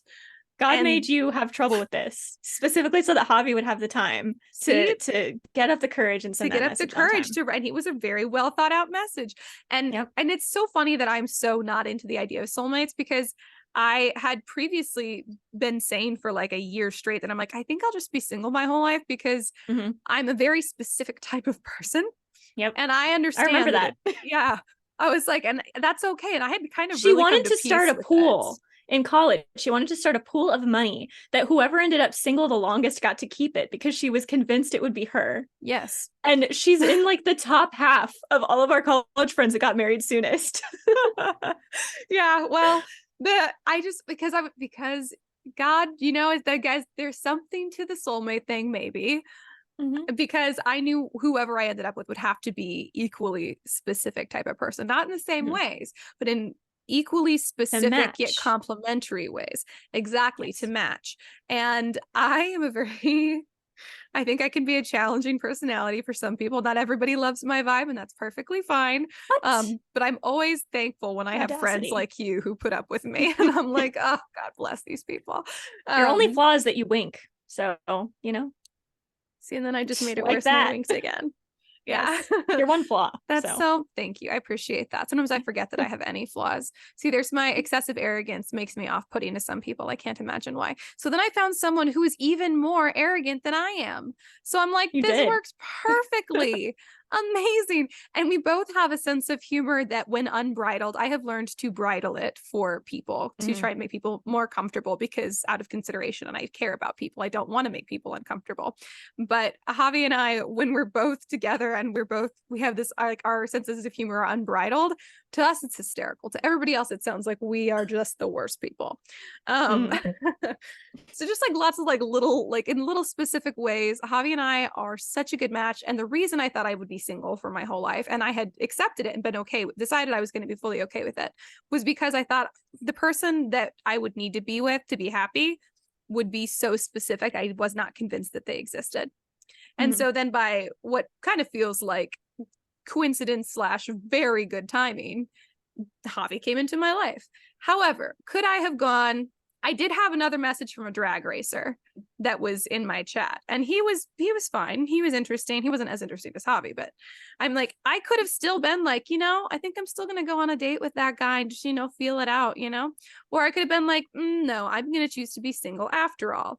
And Mm-hmm. there's nothing morally wrong with either of those choices. And I could Right. make my own life and make my own way. It's kind of like, I think this whole, and again, I'm going to sound religious when I say this because I am. Just because God opens a door for you doesn't mean you have to walk through it. He's not going to push you to walk through it. And it's not going to be the last door that he opens for you. However, is it possible that maybe someone who would qualify as your soulmate is on the other side of that door?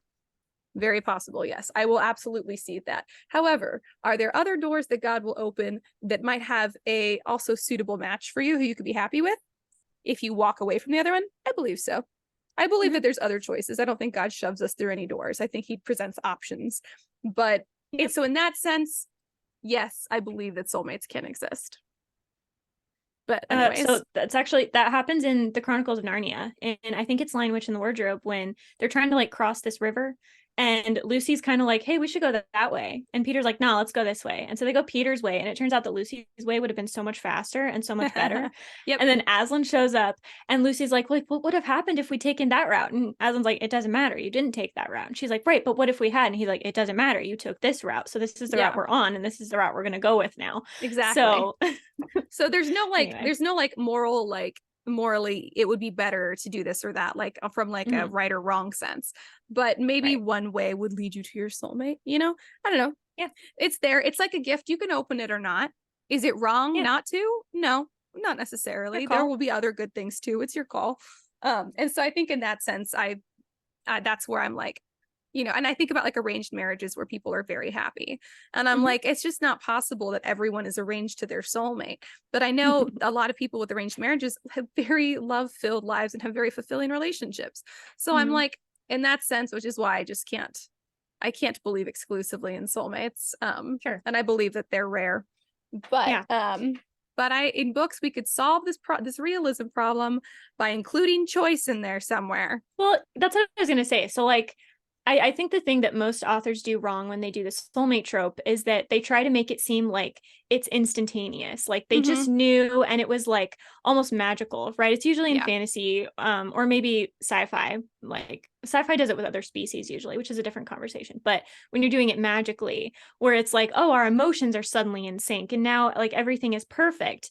And not only does it happen too fast, but it also implies that if soulmates do exist, you will never be unhappy once you find them. And that's that's ridiculous. Like, you're Yep. going to have moments in life when you're unhappy. You're going to have moments when you're unhappy with that person. Like, Mm-hmm. people make mistakes and life happens. And like you said, emotions can fade over time, or at least just kind of roller coaster over time. Yeah. And it's not because anyone's doing anything wrong. It's not because you need to leave, and you probably shouldn't, because it will come back around. Yeah. But I think the soulmate trope tends to assume everything's going to be great now, and whatever we have to do to be together is worth it. Like, if we have to betray this person you're already engaged to, who cares? Everyone else is, inferior to our relationships, so we just Yeah. have to choose this over and over. Yeah. And first of all, that does not happen instantaneously. You don't meet someone. I actually spent like a significant period of my life thinking that I would just know when I met the right person. And like, I Mm-hmm. mean, I haven't, so maybe that'll happen. But I also feel like it's a good growth thing that I'm now like, okay, you give them a chance, and then maybe it develops, and Yeah. you see it later, because it is almost, it would have to be magic for you to know right away. Yeah. And it's just, I mean, in the real world, obviously that's a little silly. But then even in books, it's like, okay, well, does this even go with the world building, right? There are certain Yeah. books where it can go with the world building. So this happens a lot in, like, I think they call them shifter novels, right? Where it's Mm-hmm. like an imprinting thing, like if you're a Yes. werewolf or something, And or while I in don't like sci-fi. the shifter novels because they're very overdone, I am more okay with us applying the soulmate trope in these Makes a little scenarios, more or when it's sense. like a prophecy or something, because Mhm. I'm like, okay, there's a reason behind this, I guess. Exactly. Yeah. And like sci-fi books will do it too. So like in the Aurora cycle that I think I talked about a couple episodes back, by Amy Kaufman and Jay Kristoff, Mm-hmm. there are species where they just kind of inherently know who their soulmate is. Mm-hmm. And that's the reason I liked it there, was because it does develop over time. It's kind of like you sort of feel it, but you're not really sure what it is, and then it grows there Mm-hmm. as you spend more time with the person, which feels Mm-hmm. like a good metaphor for life. So I I guess, agree. like, big picture, what I would say is, whatever your view is on soulmates, I would not abandon that for the sake of the romanticism. So like, if you have a view like Ash, maybe you don't write the soulmate trope, or you write it in a certain way. Yeah. If you're more like me, or maybe you're more extreme than me, or wherever you are on the spectrum, like, you need to be saying something about real life. Like, how is it that relationships actually work? If soulmates do exist, what would that look like? Because it's not going to look like Yes. being happy all the time. It's not Yeah. going to look like being super emotional all the time. No. It's not going to look like knowing instantly. So what would it look like? And Yeah. then when you kind of have that down, I think writing it will feel less, it almost feels like the writer is skipping to what they think the good part is. Mm-hmm. But I don't know, sometimes the best part of the romance is the buildup. Like when like I was Very saying about much the so. disappearances, when they don't know that the other one Yeah. is into them yet, and they're trying to hide it, and you as the reader know, and everyone around them knows, but the two people are just like, maybe we can hide it a little longer. Yeah. Sometimes that's the good part. And it feels like a Very lot of much times so. writers will, yeah, they'll try to skip ahead of that and get right to like the, I don't know, the sexual stuff, or the, kiss scene, or whatever it is you're going Mm-hmm. for there. And like, that doesn't have as much impact if you don't build to it. So, I mean, it doesn't have to be a slow burn. You can definitely have the couple together Yeah. within the first couple chapters if that's what you need, if it makes sense. Mm-hmm. But not only does it have to fit with the world building in your story, and with you and your own worldview, so that you're being consistent in the way that you're writing it, but Yeah. it needs to create a consistent story, so that the reader is not left feeling like they missed scenes, or Yeah. like something was just kind of like someone pulled a chunk out of this book, and you're like, wait, Yeah. did I miss a chapter? Exactly. So I agree. I yeah. think I think all that stuff that you said about the pitfalls of when people write soulmate tropes and they just don't make sense. I agree with all of them, and I will add this caveat as well, not really a caveat, but I think that this is also one of the mistakes, which is that when we have soulmates in a book, often there's also the idea that nothing will tear them apart, that there will never be an option for them to walk away from each other, that fate will simply draw them back together no matter what they do.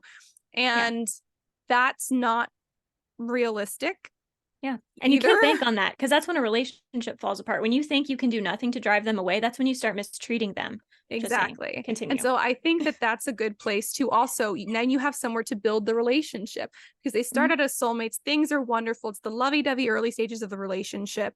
And by the way, like, those are like the memories that you look at, and you look at old photos from like your early dates when you're just getting to realize how much you care about each other. And Mhm. those are like the really magical memories, you know, like Yeah. the when you get really intimate and you're in an established relationship, that's great and fun too in different ways. But like the magical moments are more frequent in the early part of the relationship, anyways.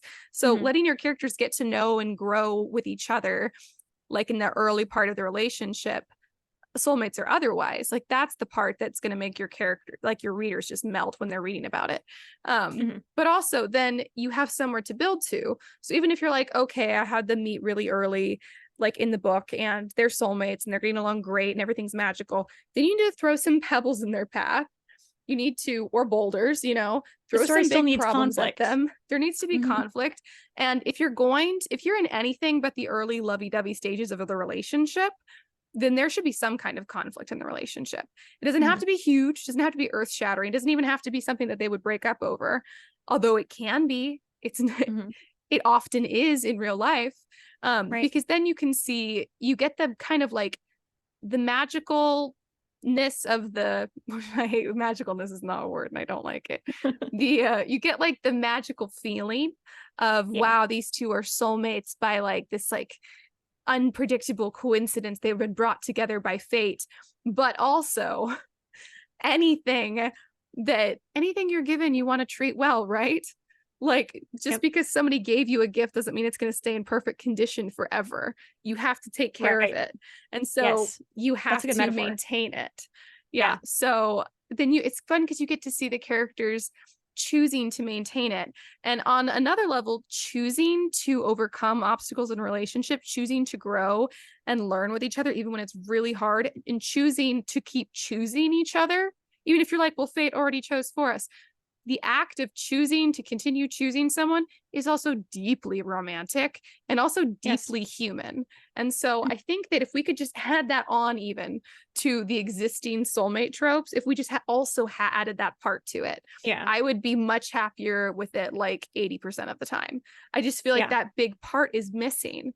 And I do Mhm. love the early like romantic magicalness. And I will say this also for soulmate tropes, and I do enjoy this. I think of all the romantic tropes, the soulmate trope is one where the characters do tend to also be friends as well as like Yeah. being romantically in love. And I do True. love that because I agree. I think Mhm. like the best romantic relationships are the ones where they're like really friends at the core of it. There's romance and Yes. stuff too, but they're friends. And something about the Mhm. soulmate trope, there's this like level of innocence in it where they Yeah. often tend to just like get along really well as friends, and it's Mhm. so cute. It's the friendship that even makes the relationship cuter. Right. So I do love that. It's just that the soulmate trope does the first half of the relationship really well, and then it just acts like the last half doesn't exist. And that Yeah. last half actually takes up most of your life. So True. so I just want more of that. So this is the example that I'm going to use. So I kind of talked about shifter novels, and this is like sort of related. So I'm going to spoil it a little bit, but it's the Talon Saga by Julie Kagawa. I always mispronounce her name. But I really love it. It's about dragons. Okay, so if you like dragons, you'll probably like these too. And I did a You hear Catherine's that, Corner baby? episode on it. Baby It's likes right, just for dragons. you. Mm-hmm. Don't kill these though. And so yeah, I did an episode on that series if you guys want to go check it out. It's somewhere in the Catherine's Corner. But basically it's a love triangle, right? So Mm-hmm.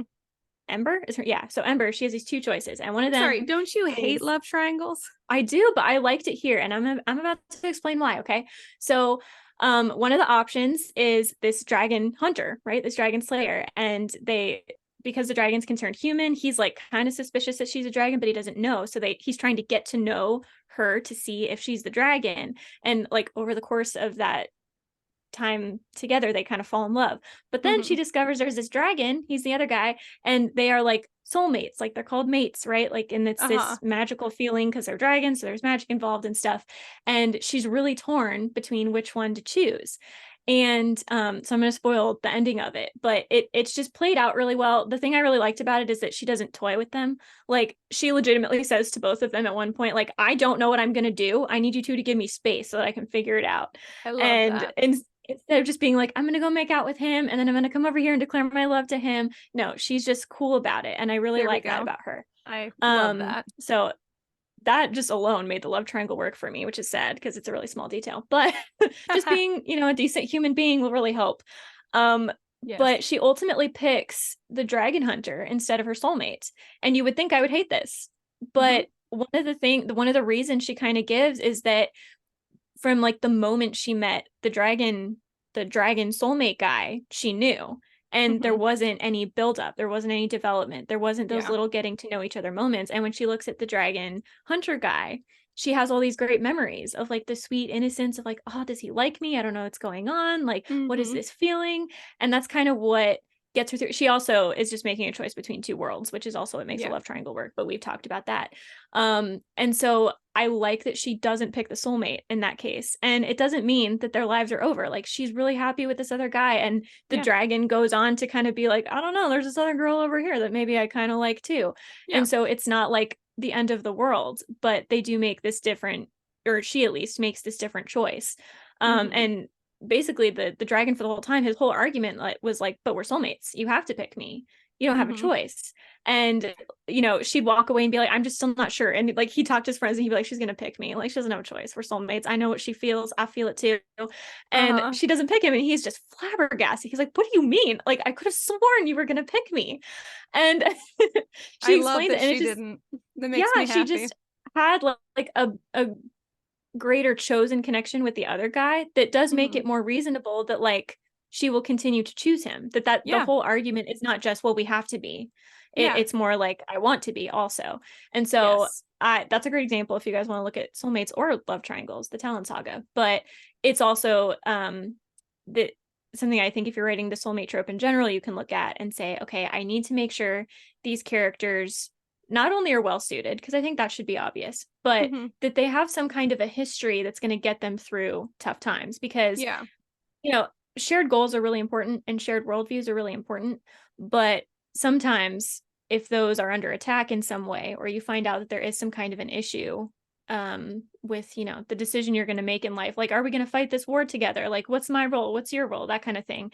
Yeah. Sometimes the thing that keeps you together is those beginning moments, like you said. So you shouldn't skip those, even though they are fun. You also just practically shouldn't skip them, because I don't know how you write, I don't know why you would continue to choose to be with someone if you didn't have those kinds of things to fall back on. Right? When things aren't warm and fuzzy, when things aren't perfect. Yeah. You have to have those memories of like kind of when you thought they were, and they're not. It's never going to be exactly the same, but you have those memories to kind of latch onto and say, I want that back. I want with this person, because this person has earned my trust or my loyalty or my emotion and all that kind of stuff. So yeah. This is where fun relationship tip for everybody. I have since Javi and I's first date, have kept a list in my phone of sweet things that Javi has said or done for me. And throughout a relationship, I add to it. So then if he's away doing army stuff for a long time, or if he's home and he's just being a massive pain in my ass, I will go look through my list and remind myself of the very sweet and magical moments that we've had. And I'm like, okay. But see, even that stuff that makes me feel like we're soulmates, I have to go choose to go reflect on that to remember that feeling. And in that sense is my this concept that there's power in what you believe in. So part of me feels like if you believe you're soulmates, you can make it that way.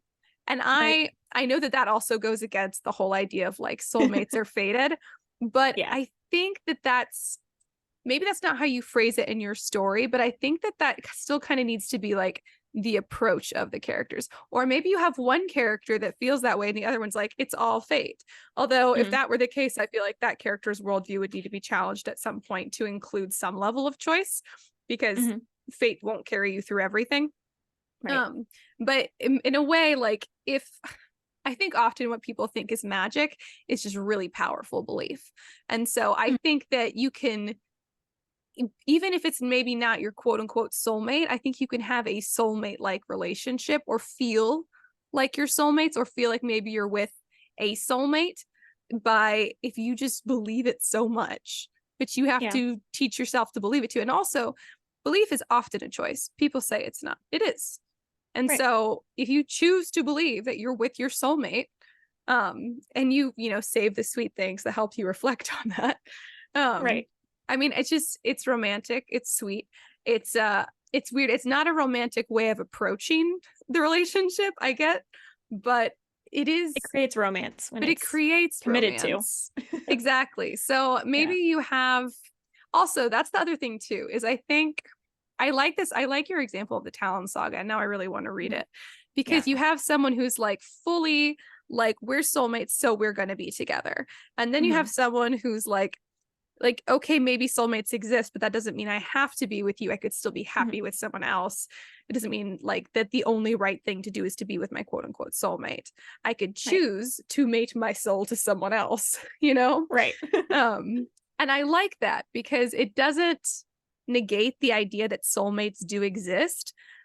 It's a world where both of our perspectives coincide, like in a single relationship. And I like that. And I think maybe I would like to see that more too. It's also very possible that the reason I sometimes cringe at the soulmate trope is because they're both so on board. And I'm like, no one has any questions here. Yeah, you don't want to like be a little angry maybe that you don't have a choice, or like what's going on. Yeah, or just wonder like, are we sure that we're soulmates, or would what level of effort do I need to put into this if we're soulmates, you know? Like, do I just get to like breeze on by like we're soulmates, it's all going to be good? Or do you feel the same way? Is it just me? Like what is this? If we weren't fated to be together, like if there weren't some prophecy, or if we didn't have, like, we weren't imprinted or whatever, like would we still love each other and get along? Like, that's like usually a romantic line too in those stories, where at one point they'll say like, even if we didn't have this bond, I would still choose you. And that's like, oh my gosh, that's so cute, right? Because it is that idea that you want there to be more there than just like, we have to. Then what brought you there? I think what is, I'm like, the soulmate connection can exist in the sense that it brings you together. It brings these two ideal people together for each other. But that's it. I feel like it doesn't do the work. It doesn't do the work. It doesn't build the relationship. It doesn't maintain the relationship. It doesn't guarantee anything in the relationship. It just brings these two people who are well suited for each other together. And I know that I sound so unromantic saying all of this, but I'm just You're saying, the one that's married out of the two of us, if anyone would like to take that into account. So, you know. And believe it or not, my husband is far less romantic than I am, which is also why we that's why you get along very well. But I actually think that like including these kind of like logical practicalities about the way that relationships work, I actually think builds a much more sustainable and enviable romance in books. Like, I think that that's what brings the magic to the relationship. Like, it's a combination of the magic of the soulmates, and then with the power of choice and the power of love, which sounds very romantic. And I hate the way that the power of love sounds as a sentence to say that. But love is also a choice. It's more that than an emotion. So. Exactly. Love is more of a choice than an emotion. And love can make life feel magical all the time, even if there's nothing magical going on. And so I think that putting in the work in those areas, I actually think makes for a more magical relationship feeling overall. I'm sorry, I have to yell at my dog. Ruby, come here. Come here. Get out of the trash can. No, ma'am. She's licking her lips. The dog was just in the trash can. Oh, fun. Ruby, come here. Don't do it. Come here right now. The second I rolled back to the desk, she tried to sneak away again. No. Nice. Do not do that. Do not eat garbage, you garbage dog. Anyways. Okay. Sorry. Go ahead. No, it's good. I'm gonna start talking now. I think the big overarching point is that, because we might be talking and you're like, I don't really agree with either of you, right? Or maybe you do super agree with Ash, or maybe you super agree with me or whatever. I just think whatever it is your view on soulmates is, you need to build a story in a world that makes sense with, right? So you can't, if like the theme of your book is that you have to choose to do the right thing, I don't know that you should just have two soulmates that are easily together and they don't really face problems, because there's not as much choice emphasized there. If you have, this story that's kind of exploring the idea of fate, then maybe you do have soulmates, and maybe there are conflicts, and there's a point at which, I think most soulmate stories should contain a point at which they have to decide whether or not they're going to be together, or something comes up. Maybe there's an opportunity to break the soulmate bond, and they're like, do we want to do that? Or, what's going on there? And then you can go one of either way. You can go the way of, we're going to choose to be together. Yes, we want to be together. However this started, we're going to keep on. But you can also go the way of, I think we're going to not choose each other, or we're going to risk this relationship for like a greater good, or whatever you want to do with that. And whatever you choose to do is going to be reflective of your worldview. And that's kind of like the point of writing books, is to, you know, communicate what you think is true about the world and what you want people to consider. So just, Exactly. I think most of the problems that come in with soulmate trope is the writer is accidentally writing something contradictory to what they actually think is true. And it reads really false to the reader. Like, I was in research for this episode, I was reading an article and someone said, I don't believe in soulmates in real life, but I like to write them. And I was like, what? Like, that doesn't make any sense. How can you do that? How do you And I don't know, maybe it works. that? But yeah, it's what are you, how do you even do that? How do you write about something you don't even believe in? And obviously, like, you know, we write about magic and sci-fi and that kind of stuff, and we don't believe that that is strictly true, but like the core of the human emotion and like how fundamentally we think the world works, that's still the world we're writing in. And you, even if you disagree with us, like maybe you're not religious, and so you're sitting there and you're like, well, I'm not religious, but I still believe in soulmates, or I'm not religious, but I do believe in soulmates. Wait, did I just say the same thing twice? Whether you do or don't believe in soulmates, I feel like atheists probably don't believe in soulmates as often, but I don't know you, so maybe I don't know what you believe. But you might have a different reason for believing or not believing, and that's the thing that you have to make clear in your world building, and the thing that you have to emphasize. The romantic pairing should reflect the bigger theme you're going for and the theme behind the worldview, not just be like a fun thing that you stick in there because you think that's what's going to draw people to get to your actual point. Which I think is the problem I see a lot of times, is writers will talk about this big epic romance, but it's really like kind of flat, and it's just to get you to the end where they're going to preach about something else. And that doesn't work. It has to all kind of go together. 1 second, I have to yell at my husband to get the dogs out of the trash. Javi, could you please get the dogs out of the trash? I'm still recording, and every time I get Ruby to come over here, she goes back over there. She's just determined to make a mess. Yeah, Ruby. Munch listens. Ruby's over there pulling things out of the trash can actively. There's stuff on the floor, I can see. Munch listens. I literally just snapped my fingers at Munch. Munch was like, sorry, I won't do it. Thank you. Okay, I'm sorry. You're good. I agreed with all of your points, though. I swear I was listening. I was just waiting for a time I wouldn't have to interrupt you to get the dog to not eat garbage. That seems valid. But yeah, so just make sure that whatever you're writing romantically fits with what you think is actually true. And again, there is magic to that. I understand we're not saying you have to write in the real world and stuff, but the human emotion and everything has to be intact. I mean, I think that that's what's fun about fantasy, is when, and we said this before, is when it is magical and there's something like unexplainable and fantastical about it, but there's something familiar about real life too that makes it feel even more possible. And so if it's completely unrealistic, it's not as magical, even as if you did make it a little bit more realistic. And and I also agree. I don't think the soulmate trope is something that you just want to like roll the dice on, like, oh, which romantic trope am I going to include in this book? Oh, I know, I'll do a soulmate trope. Unless you know, well, you could do that, but then you want to make sure you put whatever spin on that trope that you actually believe in, at least to some degree.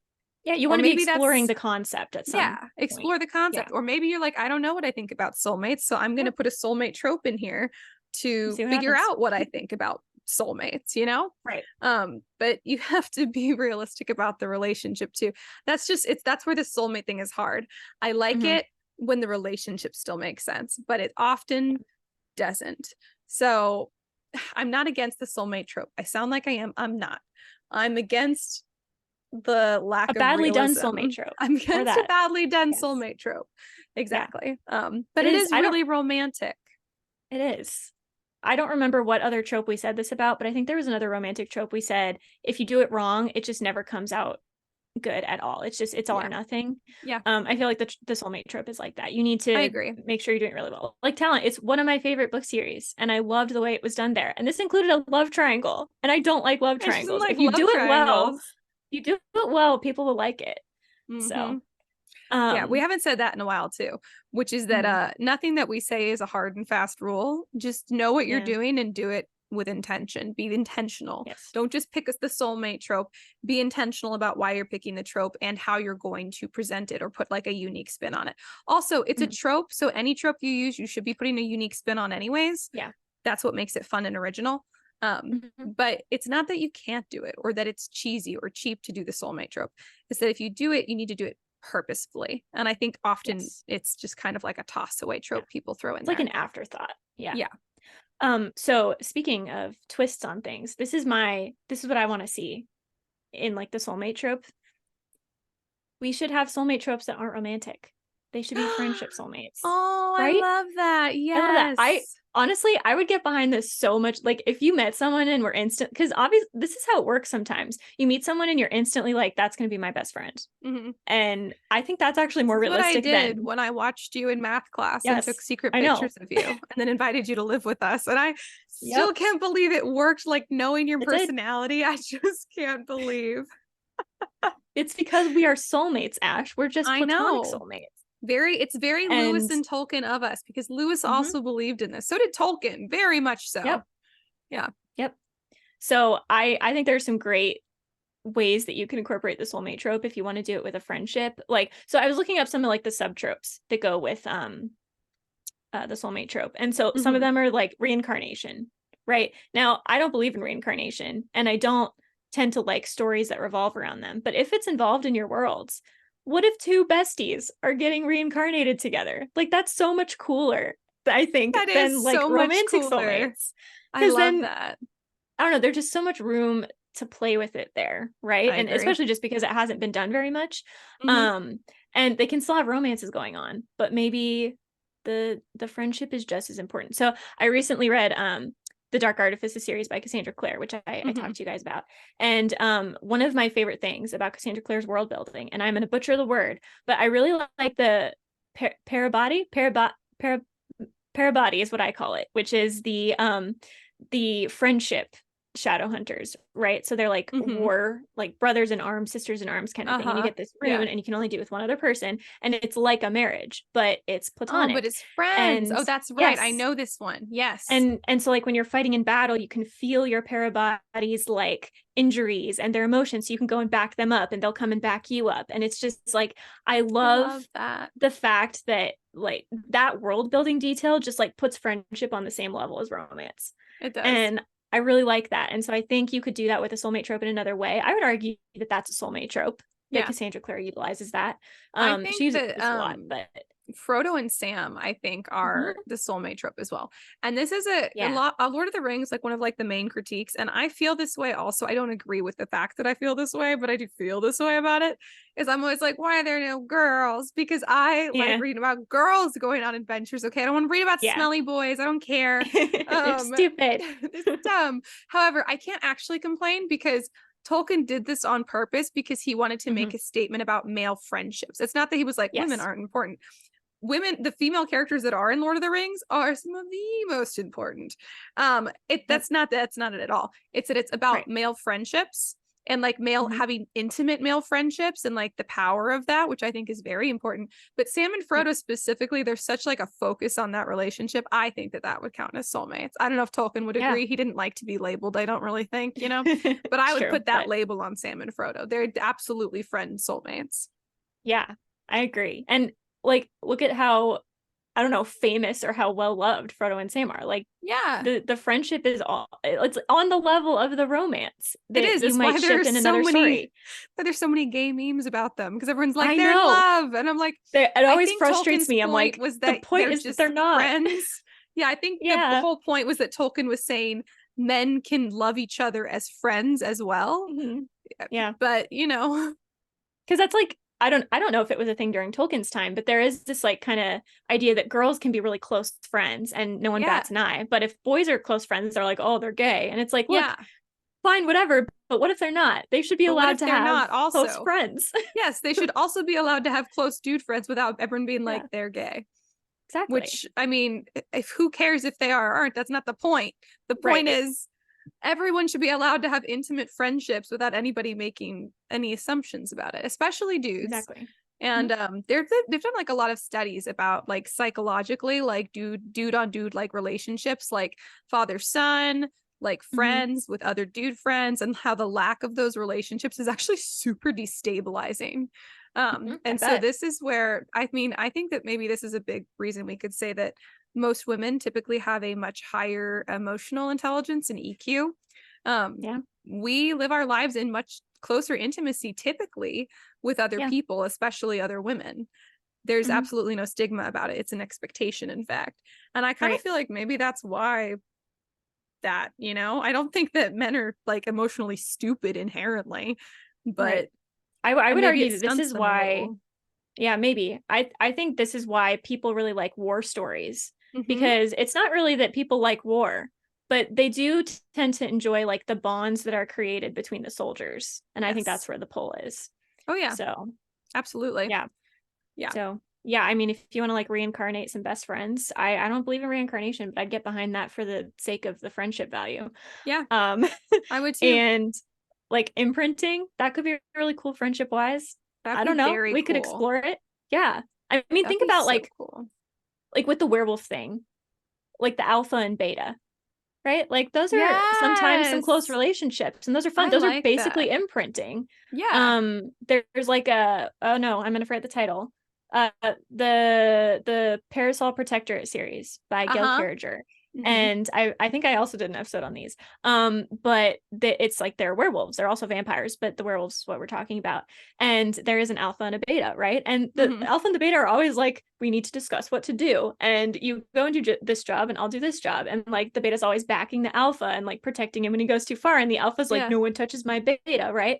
And so it's just, it's adorable, and I love it. And it's not romantic, and it doesn't need to be. There's nothing wrong with romance, but I do like a good story that kind of heightens friendship to I agree that level. And I think that can happen between guys and girls too, that they could have like a soulmate level friendship. In the most recent Dungeons and Dragons movie, Chris Pine's character and Michelle Rodriguez's character, I feel like they are friendship soulmates. I absolutely feel that way. There's nothing romantic between them, but I feel that they are soulmates on a friendship level. They are so different, but so good for each other. I love it. Like they're so clearly like family to each other. And I think often that probably is what we describe it as. And like we have friends that are so close, we're like, that's my family. I think that probably is one of those soulmate level friendships. We just say family instead of soulmate. But I think that we could say soulmate, and that would be fine. And everyone needs to be a lot more okay with that. Yeah, I agree. Really, family is just a soulmate. Actually, this is kind of a good metaphor if you're trying to wrap your mind around soulmates, because family is something that's basically fated. You don't choose your family, but that doesn't mean they can't hurt you. It doesn't mean that you're always doing right by them or they're always doing right by you. It doesn't mean you have to pick them. But if you do pick them, that creates a really strong bond, and it can be really good that way. Yeah, you kind of have like a base to start from. Are some family members horrible? Yes. But if it's somebody that you care about and get along well enough with, that you would choose to add them to your family, I think that's absolutely soulmate quality. It's like if you had a family member who was like the ideal person to be related to. You know, that's so fun. I love that. So so basically, in summary, I don't know if you have other points, but I'm going to do in summary. I don't. Go for it in summary. Do the soulmate trope well if you're going to do it, and try it with friendships, because that's where it's at. So I like it. Yeah. I totally agree. That's fun. Love the soulmate trope. See, now I didn't when we started this episode. Now you're into it. I'm realizing I've convinced you. I do like the soulmate trope when it's done in a way that I feel is somewhat realistic and that offers true credit to the relationship. I also think that when it's a soulmate relationship and like they don't like have to like work at it or choose each other, I feel like it devalues the relationship. But if you have the soulmate trope and then they also have to work at it, I'm like, oh my God, this relationship is magical and it's so important. It's they worked so hard for it. I'm so proud of them and excited for them. It just makes it so much more. So yeah, when you put work into things, it has more value. Yeah. So people want to see that. I will also say, I actually have another point, especially if you're writing YA. I do think it's important, like we've said before, you want to write relationships that teenagers can read about and say, okay, I don't have a lot of experience with relationships. Maybe that is how it works. And so you want, when teenagers read your book, to go into the worlds with that as a benefit instead of a detriment. You want that to be something that they pull from to get into healthy relationships, not something they use as their reason for getting into unhealthy ones. So you don't want to portray like these soulmate relationships as though, oh, there's no work needed and da da da, because then when teenagers end up in relationships that inevitably require work, they're not going to know what to do. And so, and honestly, sometimes adults too. So it's true. Yes, there is a fantasy element here, even if you're not writing in the fantasy genre, but that doesn't mean that you have, I think, kind of this license to make things unhealthy. It's not even unrealistic. It's unhealthy, I think, to expect that you're not going to have to put in work, and that it would still be worth anything if you didn't have to. So that's my last point. A good point. I like it. Do you have any, well, you do, you said you have a writing update that you want to share. I do. But you said it's sad. It is sad. I feel better now, but when we I did this stupid thing where I checked my email right before we started recording. And you never do that. I know, it's stupid. But so I've been querying my Lord of the Flies remix, which I've been telling you guys about. And I did have that request to read the full. And I got a second request to read the full, which I told Ash about, but I didn't tell you guys. And I was so excited. And I was like, oh my gosh, this is so cool. And I was put in a situation where I'm like, I love being in this terrifying situation where if they both want the book, I'm now in a position of conflict where I have to choose, because I hate conflict, but I'm like, this is the kind of terrible situation I would like to be in. Like, this is a fun place to be. So the second one that I sent the book to, she read it in 6 days and she ultimately rejected me. So that was, but she read it in 6 days. That's amazing. She did. And she said really great things to me. Basically what she said was that she really enjoyed it and that Lord of the Flies was one of her favorite classics in school. And I was like, gosh, I want to respond and say me too, but I feel like that might be obvious because I wrote a retelling. So she said that she really enjoyed all the dark twists and turns and that she really liked the characters and stuff, and that ultimately she just didn't fall in love with the voice like she wanted to. And so I'm reading all these I know I'm reading all these positive things and I was just like gutted. Like I felt like I've been stabbed. I was like, you're like the one thing I can't change. I know. And so I'm just sitting there. I'm like, maybe it's terribly written. Maybe I'm awful. Maybe I don't have any skill set at all. I feel like it would be better if she'd said my main character sucked than my voice. I know, because it was something you could fix. Yeah. But I think that's often what it comes down to when somebody requests it. They're just like, I agree. Not really my voice, not really my vibe. And I'm like, well, that's infuriating. So I know. And I get it. Like sometimes I read books and I'm like, I would have really liked this if it had been written a little differently. Right. Yeah. But I'm just like, gosh, how many people out there have Lord of the Flies as one of their favorite books, classics from high school? I feel like that's not a high number, but so it felt like familiar with it for the most part. That's true. So I don't know. I just felt like it was like this would have been potentially a really good match, and that she decided not to for a small reason, which of course is not true. It's not a small reason, but it's also like, I don't know. There's something for me personally. I don't know if this is everyone. It's more insulting to me when people say they don't like my voice than they don't like anything else about the book. I agree. It's just like, it feels more like a personal attack. And I know it's not. Yeah. I know that logically, but emotionally it was gutting. So yeah. Well, you're like, well, that's the core of who I am as a writer is my voice. So, but she said that's a very positive rejection. And she read it in 6 days, which is mind blowing. I know. And she said, I basically get the sense that she like would have rated it 4 stars, not 5 stars, if that makes sense.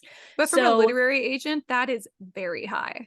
I know. So I'm like, okay, maybe I have a good chance with the other agents that I've sent it to, even the one reading the full. Like she said she enjoyed it. Yeah. And so I don't know if agents lightly say that, but I don't think it feels it feels like she was being honest and kind and stuff. So it's disappointing, but I'm also like, okay, maybe this is a good sign for future queries. I think so. I think that's absolutely a good sign. Yeah. Well, it sucks, but I would definitely take it as good news as opposed to bad news. Yeah. Is it best news? No. Is it bad news? No. It's still good news. Yeah. That's true. That's true. And then also I have gotten back to writing that book that I've been working on for several months that I've just, it's been a slug. I don't know. Something about this book is just really hard for me to write.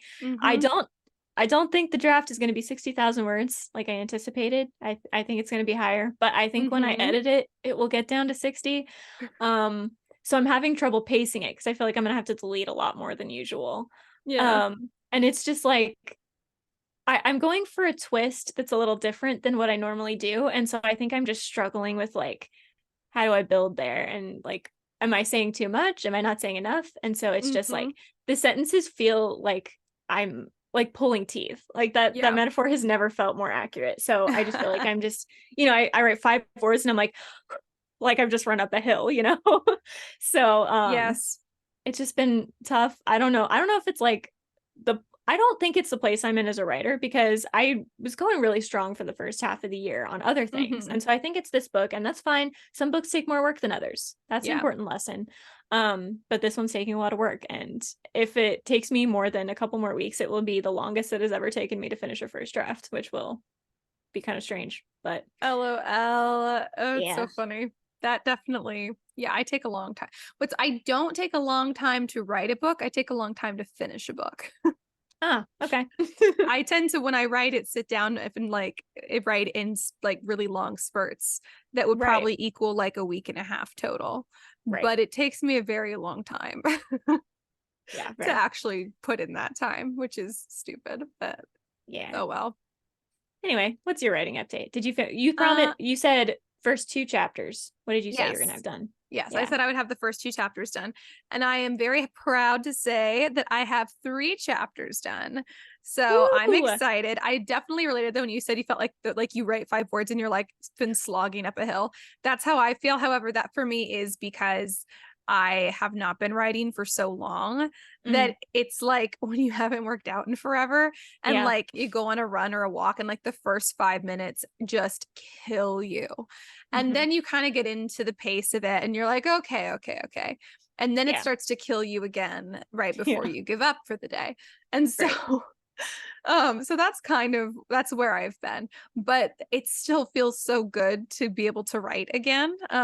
And technically I had like 2 weeks, so I should have probably gotten more than 2 weeks. So I should have gotten more done than that technically, but I still exceeded what I said I was going to do. So I will once again aim for, I have a lot going on the next 2 weeks. So I'm going to aim for 2 chapters again. I'm not going to keep increasing my goal at least this week. Hopefully by the next episode, I will have at least 5 chapters total. So that is what I'm hoping for. However, I will caveat that I keep saying caveat, which I really like as a word, but it's not necessary to use this much. But next week using it right here.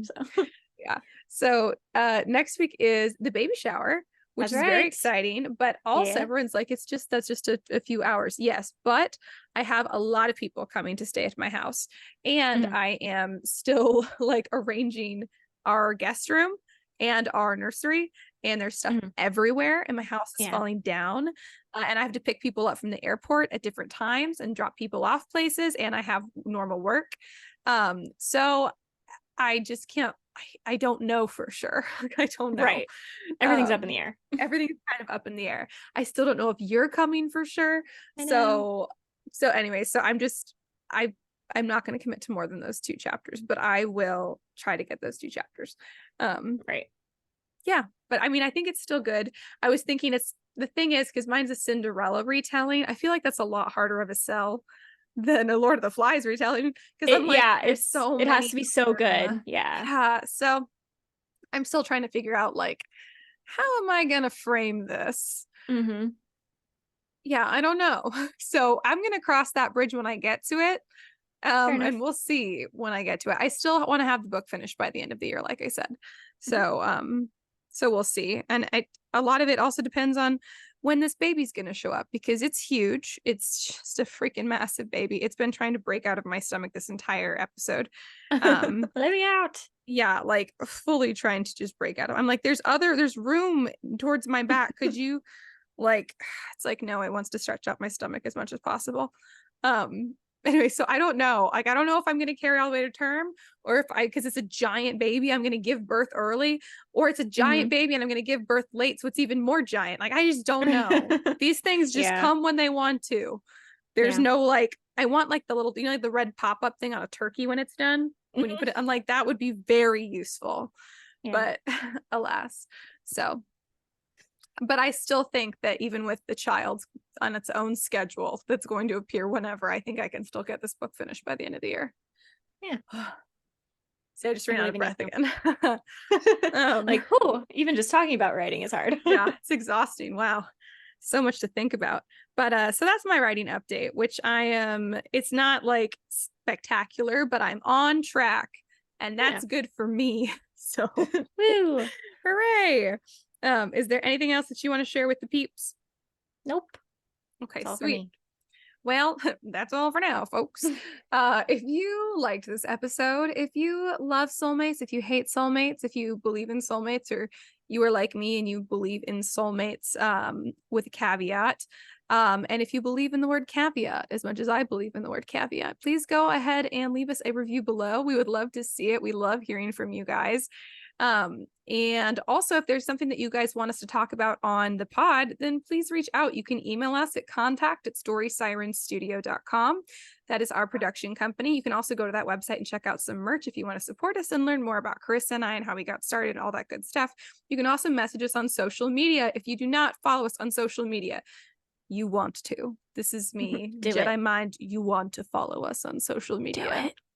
Oh, see, look, Catherine whispered at you. So if you don't do it, now you're going to have bad dreams, I feel like. So maybe you guys should just be really safe and go to TikTok and Instagram and follow the Scripturient Society. There is all kinds of fun content on there. Super encouraging, keeps you motivated as a writer, and also will make you laugh and giggle hysterically.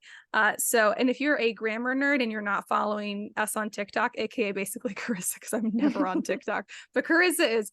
You want to be there. This is your space, I promise you. So go follow us if you're not already. Thank you for the reviews. We want to hear from you, what you're working on. You can join our writers group. The link is in the description below. And you can tell us what you're working on, or tell us what it's like when your dogs get into the garbage while you're doing stuff. And also help me come up with rude names for Dr. Vu. I want to hear it all. Right. So anyways, that's all we've got for you guys. So until next week, keep writing. And we'll see you on the next page.